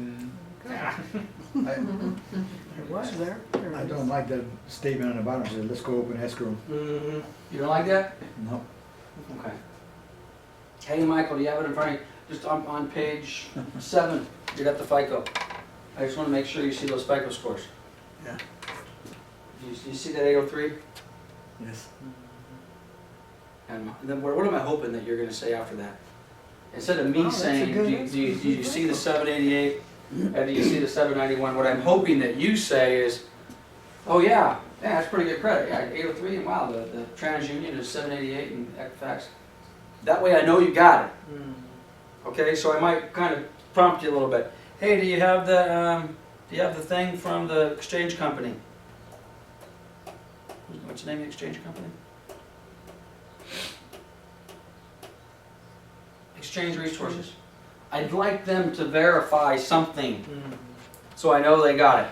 Oh yeah, I've got it, Exchange Resources. I've done business with them. They're a good company, and I got 69,000. That's cool. And when did the property on West Home Street in Rialto close? You kind of want to try to draw them in. You want to make sure and if they don't have it in front of you, or if they're faking, like, can you imagine? You know, they're in the car, they don't have. At least go through it. I'm at 260, 800 FICO, $70,000 in the bank. We can close quickly. And by the way, you gotta be careful with this. Someone a year or two ago said we're not allowed to do this anymore. I don't know. Maybe you're not allowed to do it, but I'm on tape, so I'm gonna be careful. Do it. Okay? This is what I want you to do. There's nothing wrong with telling the listing agent, or if you can get the seller in front of you, a little bit about your buyer. Okay? Got a couple, 2 kids, dog, whatever. Now the thought is, oh, we can't do that. We got discrimination issues. You know, if they're a couple, you're discriminating against single people. If you tell them they got 2 kids, you're discriminating against people who don't have kids. If you tell them they got a Labrador, you're discriminating against people with cats. God forbid you send them a picture of the family, which is what we used to do. You used to give them the old picture of the family. Well, you can't send them a picture of the family because that's a white family, and now you can't do that. Or, God forbid, it's a black family or a Mexican family, and now we've got, you know. So there's all sorts of danger. We can't do that stuff anymore. And I get that, and we have to be careful. But I see absolutely nothing wrong with sharing some information about your client. Again, in the old days, clients used to have your buyer actually write a letter. You know, dear Mr. and Mrs. Smith, thank you so much for allowing us to see your home today. It's just exactly what we wanted. My husband and I have been dreaming about this forever, and it's walking distance for little Johnny, who's 7 years old and has a learning disability, and his tutor's right across the street, and okay, right? You write the letter, and pull the heartstrings, okay? That's presentation. And you want to pull the heartstrings. You want to have, this is where you got to be careful, because God forbid we're accused, or the seller or anybody's accused of any sort of untoward discrimination, but you want the seller to like your client better than they like the other client. Not just because the offer's better. You want them to say, look at that. Those are some people that I just like the fact that, again, you got to be careful. Oh, and they had 2 kids, and we had 2 kids, and it's just our house should be for a family. Therefore, I'm going to take this offer as opposed to the single guy over here. Well, now we've just discriminated against the single guy because for familial status. So you have to be very careful with that. But again, it's all part of the process. Present your offer in the most positive light you possibly can. Okay, so now here we are. So we've kind of gone through that process, and we've gotten to Debbie, and okay, let's do a timeout there. Let's pretend that Debbie says, hey, I seller would love nothing more than to sit down with you. We'll meet with you. I've got an appointment 6 o'clock tonight. Okay? Well, guess what? An appointment. This is the business used to be done this way. You'd go out all weekend, you'd finally write an offer, you're exhausted, you've been out all day, because we all know showing property all day on a day like today is the equivalent of going to Disneyland. You know, you're out just for 4 or 5 hours. When you're done, you're tired, right? Look at Grisella. You've been showing property all day? Yeah. Okay. So, now, your tired gets bolstered a little bit because you've got the buyer says, I want that one. So you shake it off, you get some juice going, you come into the office, you write the offer, you call Debbie up and you go, oh, I got it. But man, I'm really tired. I gotta take a nap. Debbie says, 8 o'clock tonight. Well, what do? Do you say, I'm kind of tired, we'll just do this tomorrow morning? No. You go out, 8 o'clock tonight. So 8 o'clock tonight, we go over to the house. Again, let me fast forward. We're going to come back to our 8 o'clock appointment. We're over at the house. We do the negotiation. It's now 10 o'clock. We have a counteroffer from Debbie. It's 10 o'clock, which, by the way, I've told my buyers, I got the offer written. I called the agent. I've got an 8 o'clock appointment tonight. I'm going to meet him. I'm hoping we're going to get it accepted as is with no changes. I will call you as soon as I'm done. However, if there's a counteroffer, you need to be prepared to meet with me tonight. It might be 9, 10, 11 o'clock. Oh, I gotta get up and go to work. I'll be at your house. You don't have to come to the office. I will call you as soon as I leave the seller's house. I may just call you to say they accepted it. In that case, sleep good, and I'll talk to you on Monday morning. But if I call you with a counteroffer, be prepared for me to drive over to your house. Because I will drive to your house. I don't care what time it is. Yes, we used to be up 10, 11, 12, midnight, 1 o'clock in the morning. You might think, really? That's how this business was done. And we got it done. Okay, so let's go back to our 8 o'clock appointment. Knock, knock, knock.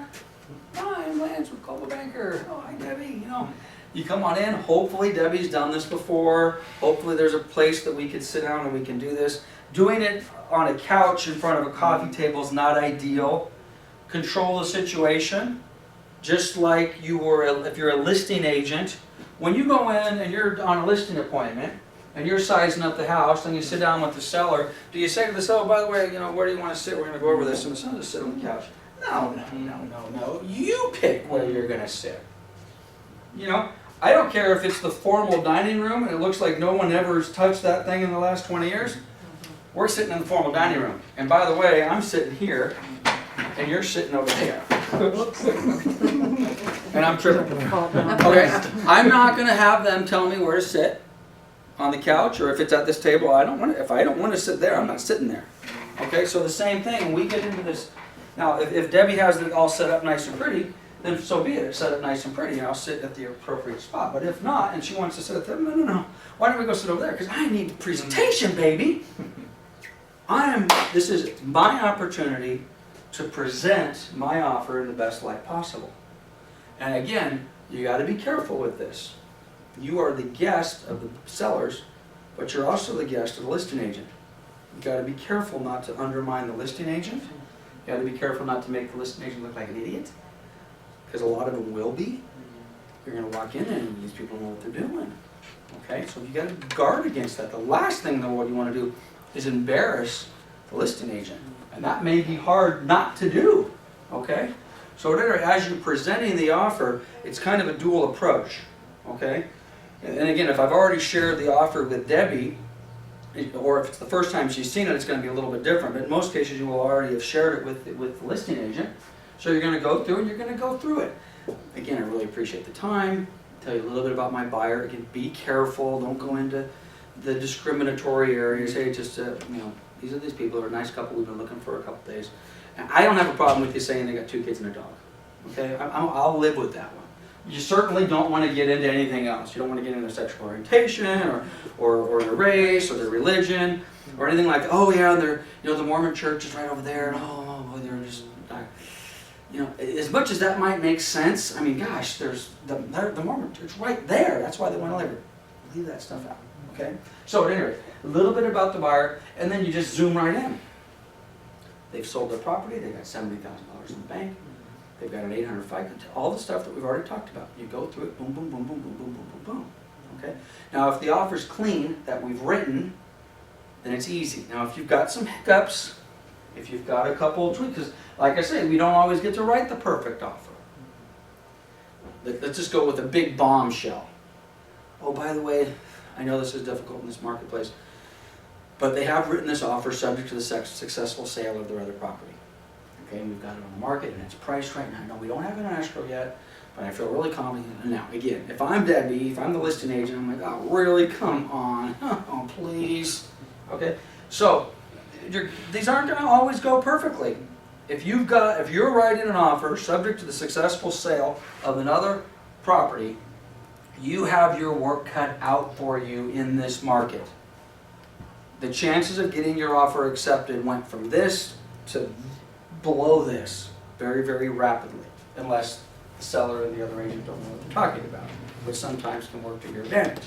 Okay, which sometimes when you go through and you do these little silly deposit things, some of you in this room or some of you on the tape may say, I don't know what you're talking about, Lance. I've written plenty of offers that I've got accepted, and I've only had a $500 deposit. Well, what that tells me is the listing agent is an idiot, and you were able to take advantage of that. Okay. But it's a very simple process. You sit down at the kitchen table if you can, you go through it, and then you kind of defer to the listing agent. And you say, okay, I've gone through, and again, there's nothing magical about this. Just talk to your offer. You'll do it professionally. Go through the offer, and you say, okay, do you guys have any questions? David, do you have any questions before I step outside? Okay? And they may have a question or two. And again, if they have a lot of questions, you probably have not written the offer properly, you haven't presented it properly. Because it should be pretty straightforward. Okay? But if you've written a clean, straightforward offer, the answer should be, okay, great. And then the protocol is, I'll tell you, let me step outside, you guys can discuss a little bit. Because obviously, what do we want tonight? We want an answer. We want an acceptance is what we want. But if we don't get an acceptance, we at least want a counteroffer. Or quite honestly, I'll even take a rejection. But what I don't want is, we'll call you in the morning. Okay, what I'd like is accept it, counter it, or tell me to get out of here, but none of this will sleep on it stuff. Now again, if Debbie and I are in communication on this, again, maybe I'm dreaming of days that have gone long past and they're never going to come back. But that has been the industry standard. These days that we've gone through in this foreclosure market, where you write an offer and you have to wait 2 weeks to get an answer, or you're in a short sale and you have to wait 2 months to get an answer, that is not how real estate is done. Okay, especially when you're dealing in the standard sale arena, which is so funny because the word standard sale didn't even exist a few years ago.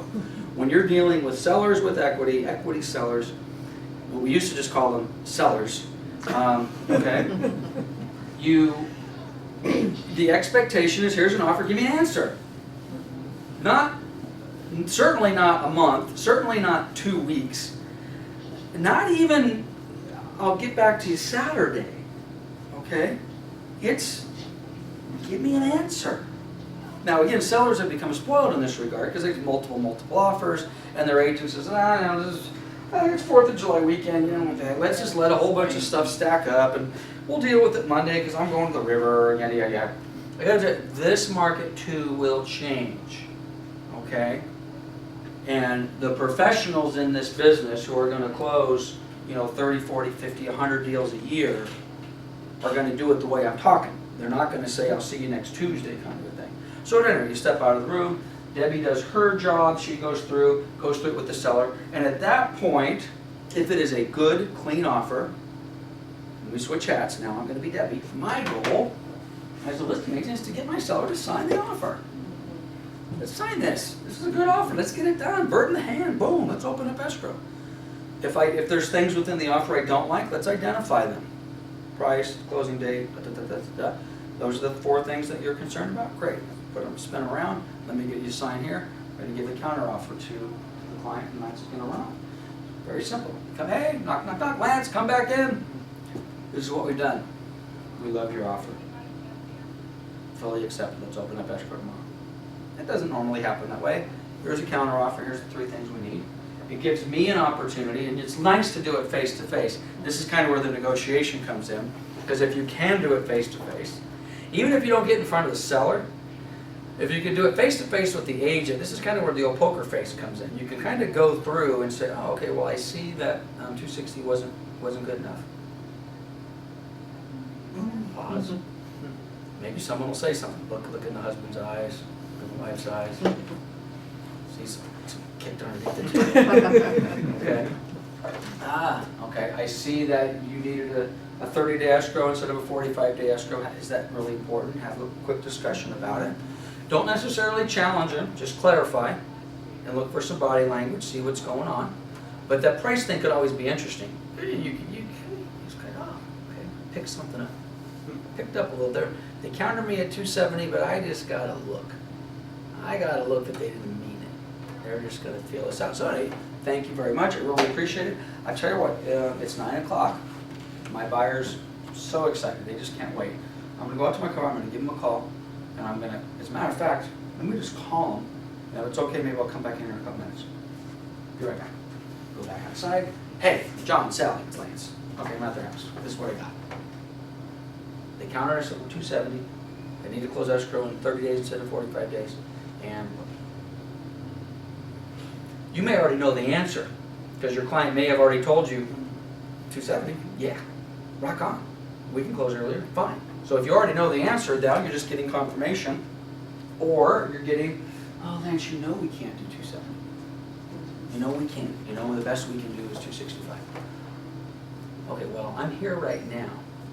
I'm at the seller's house. I'm out on the front porch. I said, you want me to go in and tell them we can do 265? We can do 265, maybe we can get it done tonight. And you're okay with the 30-day closing? Okay, so you go through whatever those points are. You come back in. Okay, I just talked to them on the telephone. We're a little bit closer, but looks like the best they're willing to do is 265. Now again, you've got the people in the room. And you be careful how you present this. You don't want to necessarily start negotiating with the buyer, with the sellers. You kind of throw it to the sellers and then you turn to the agent for guidance, because now it's up to you. And then You shut up and you let the other agent go with it. Maybe you get an acceptance, maybe you don't. But at least at that point in time, now obviously the goal there is to see whether 265 works. If it does, well, do you guys want to discuss that, or should I just take the 270 counter back to my clients right now and get you a formal counter? Normally what you'll get is, why don't you step outside for a few more minutes and let's talk about it. Come back in. Hey, guess what? Tear that counter up, we're going to give you a new counter at 265. Now I've got a verbal, I'm in. Okay. If I have that, or even if I have the 270, depending on where I leave off with that, I'm calling my buyer up. Got it! 265, rock on. It's now 10:30, and by the way, it's amazing how long these things can take. You would think this would only take like 10, 15 minutes. They can take some time, okay? It's now 10:30, I've got a signed counter at 265, which is verbally what my buyer said they would take. I will see you in 20 minutes. Vince, I'm really gonna go to sleep, man. I've been staying up, I'm normally in bed by 9. I know. I'll see you in 10 minutes. We need to get this done, okay?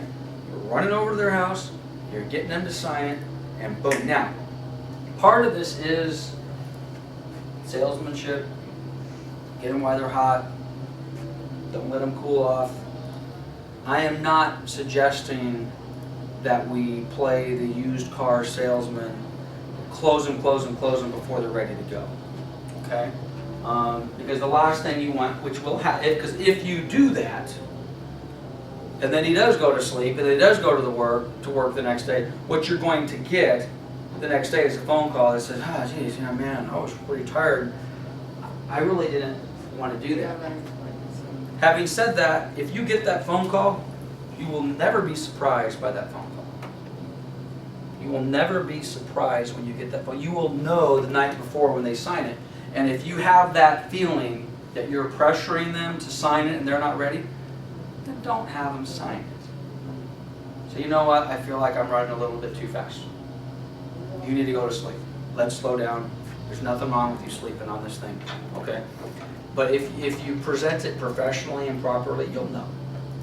I gotta tell you, I've done a lot of those negotiations. It's been a while, because for the last 10 years or so, it's been distressed sales, and you haven't had the opportunity to do that. But back in the day, well, sold hundreds of houses like that. I never had anybody back out. It was just the opposite. They're so excited. I mean, the excitement level is just unbelievable, and it's fun. It's a part of this business. I gotta tell you, it's really a part of this business that I don't need, and I don't think it's unique to me.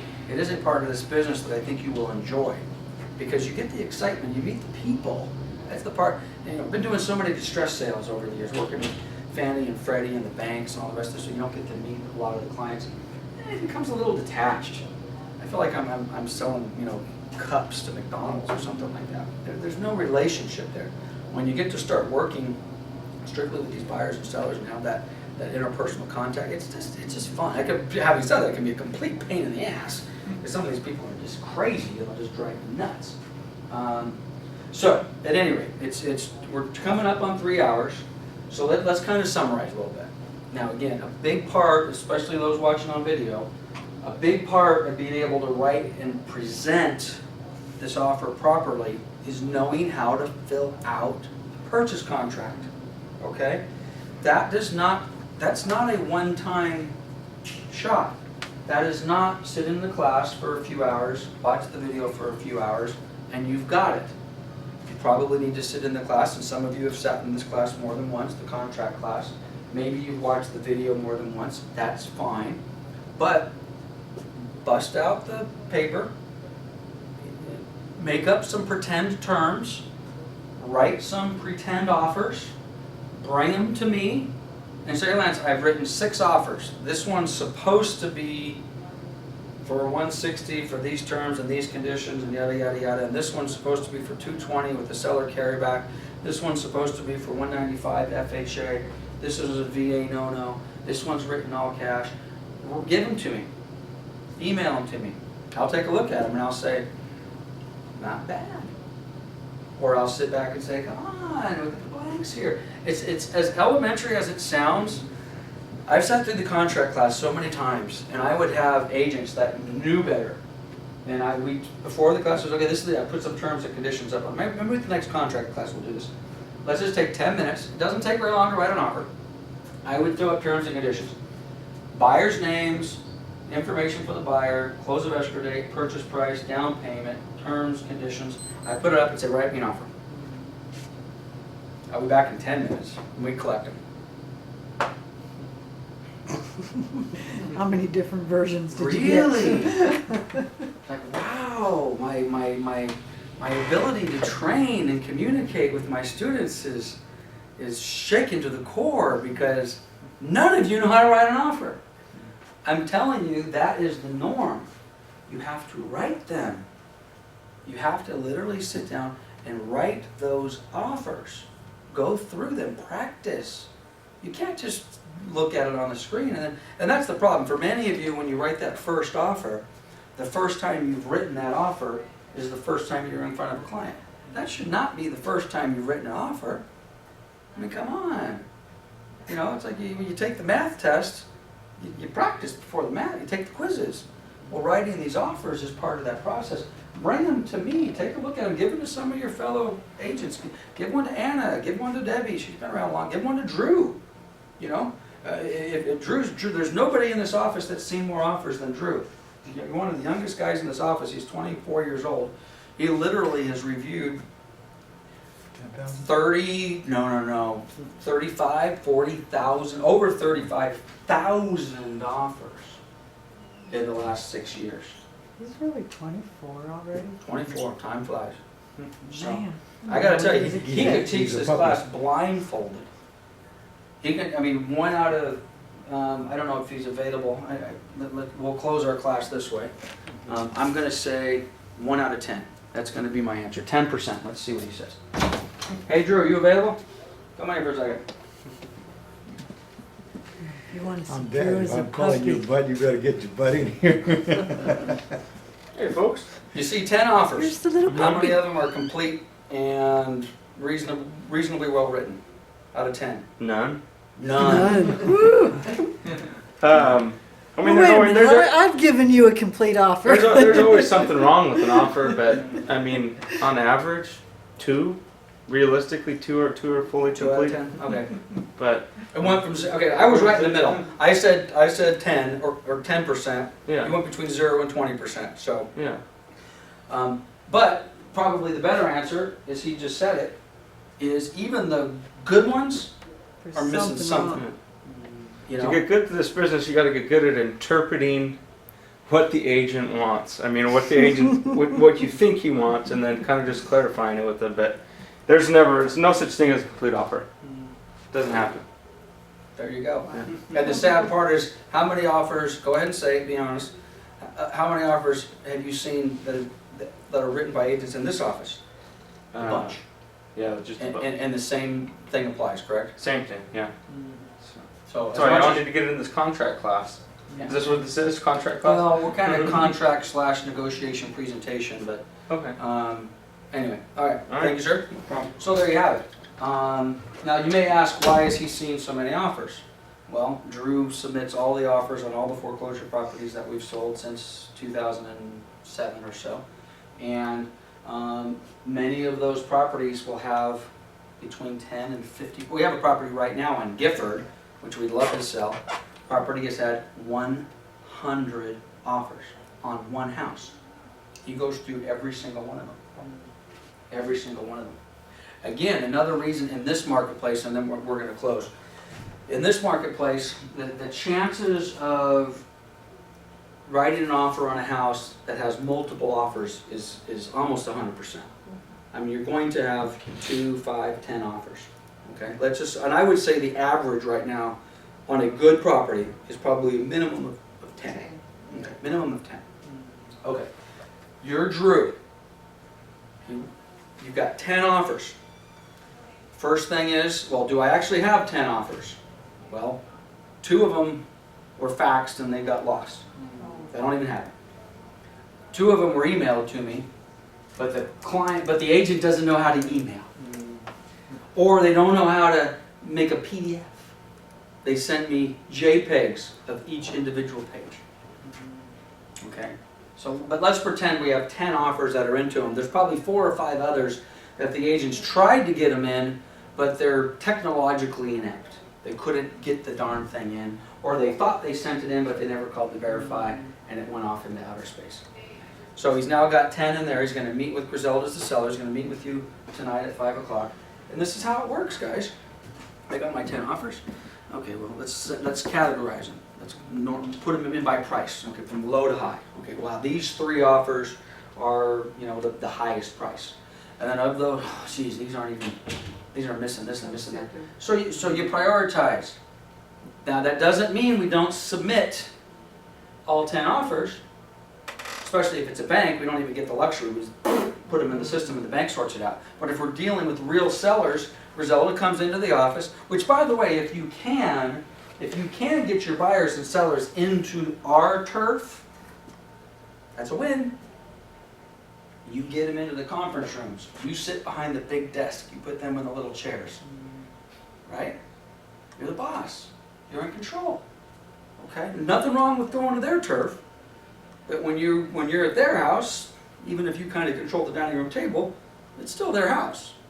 You get them into our house, a little different situation. But anyways, those present those offers. It's very simple. And there's nothing wrong with this. For Zelda, we've got 10 offers. Actually, I was told I had 4 more coming in, but I don't know where they're at. The agents haven't called me. They said they were going to email them. I haven't seen them. 2 agents said they were going to fax them to me. I've gone to the fax machine. I don't know where they're at. So I've got 10 right now. This is the deal. These 7 right here are, you know, $20,000 below price. They're this, and this. Here they are. Let's go over them really quickly. Frankly, I'm recommending that we don't even touch those. Okay? If you thought you liked one, let's pull it aside. We can talk about it. These are the 3 best offers. I like offer number 2 the best. Well, yeah, but Lance, it looks like it's about $2,000 lower. Well, it is, and this is why. And you go through it. And part of my offering, liking offer number 2 better than offer number 1, it might be this. I might say, you know, actually, this is the best offer. This is the highest net. This agent scares me. If we accept this offer, it looks like your net's going to be $2,000 higher. But I'm telling you right now, this agent scares me. I don't want to go in escrow with this person. Now you may say, well, I'm overruling you. 800 FICO, $60,000 in the bank. I want to give these buyers a shot, and that's fine. But we talked to, who was in the listing agreement or listing presentation class last week? I think a couple of you were in that class. One of the things we talked about in the listing agreement or listing presentation class is when we were saying we're going to sit down with our sellers and we're going to talk about the compensation that we get. And part of my presentation to my sellers is when you look at that 6% commission or whatever it is, I don't want you to think that I'm earning that 6% because I put it in the MLS, and because I put a sign in the yard, and because I held an open house, and because I put an ad in the magazine, and because I ended up with this and this and this. And I don't even want you to think you're paying me the 6% because I just brought you 10 offers. You're paying me the 6% because hopefully you will take my advice when I tell you to not accept the offer that you may think is the better offer. And I understand you want to go with this one because it's $2,000 higher net. But I believe that this offer, number 2, has got a higher success of getting closed in a timely fashion, meeting your needs, so on and so forth. And you know what? You may be right. These guys, maybe the buyer is better than the agent. I'm just telling you, I don't feel as comfortable with that. However, if you want to go with that one, fine. Let's go with this particular offer. So you have to go through that process. But how sad is it if buyer number 1, Axel over here, really is the best, strongest offer? And his offer didn't get accepted because his agent's incompetent. That's one of the things, one of the responsibilities that I have as the broker and ultimately the responsible party for every agent in this office is I have a responsibility to that buyer and to make sure that you write an offer that represents that buyer in the best possible light. Because if you don't, ultimately, I'm responsible for that. I mean, they may come in and say, hey, your agent messed this up. But when they file a complaint with the Department of Real Estate, they're coming to me. So which is why this whole training process is so important. So this is your homework, if you will. A couple, three things. First of all, let's go back to the listing class that we did a week ago. Listing class, I suggested that you guys all should be, George, hit that red button on there. Just push that red button twice. Good. This is what I like to do. When we talked about the listing class last week, said something to the effect that, you know, you guys should be hopefully going out on one listing appointment a week. Okay? Now, how you get that appointment is involving some blood, sweat, and tears, you know, whether it's mailing or door knocking or farming or holding open houses. But the more listing appointments you go on, the better your listing presentation will be. And you need to practice that a little bit. If you can go, just like with the contract, writing listing agreements, sitting down in the mirror, those role play things which are so awkward, nobody likes to do that. If you want to role play with me, I'll sit down and I'll pretend I'm the seller, I'm the buyer, you can do that. Do it together, go grab a couple people, and it's torture. I've been there, done that. I just, oh God, you know, the thought of it. But you got to do it, okay? When it comes to writing these offers, the homework should be the following. Between now and next week, write 4 or 5 offers, especially if you've never written one. A few of you have written and closed several houses. You know, you could probably use a little brush up yourself, but if you've never written the offer before, write 4 or 5 offers, bring it back next week. We'll take a couple minutes after class, during class, whatever, we'll take a quick look at it and I'll say, okay, next time, don't forget this, next time, don't forget that, that goes here, that goes there. And then, of course, the ultimate goal is write some real live offers for some real live people. Going through this presentation and negotiation process is a learned trait, okay? You have to do it. I mean, you have to experience. And you write 100 offers, the sellers are going to be different, the buyer's experience is going to be different, the listing agents are going to be different, some are going to be easy, some are going to be hard. You're going to have great escrow officers, you're going to have terrible escrow officers. You're going to have a termite guy that blows something up. You're going to have a home inspector that blows something up. You know, all these little landmines out there. So you basically got to practice. Practice, practice, practice. And if you're not writing in this market, goodness gracious, hold a couple open houses. My God, if you hold an open house every weekend for the next month, you'll have more buyers than you know what to do with. And if you haven't written at least a couple, 3, 4 offers, I'm not saying they get accepted, but you've actually had somebody that says, I want to write an offer, you're probably doing something wrong. Okay? Should somebody, at least one, if you hold an open house every single weekend for the entire month of July, somebody's going to want to write an offer. Okay? So it's one. And it's probably not going to be the best offer. Bring it to me, that's what I'm here for. Call me up. I'm writing this offer, be in the office, let me see it. I'm not available. Email it to me before you send it out to the buyer's agent. Whatever it happens to be, let's take a look at it. But you've got to engage, you've got to practice. Practice, practice. Okay, any questions?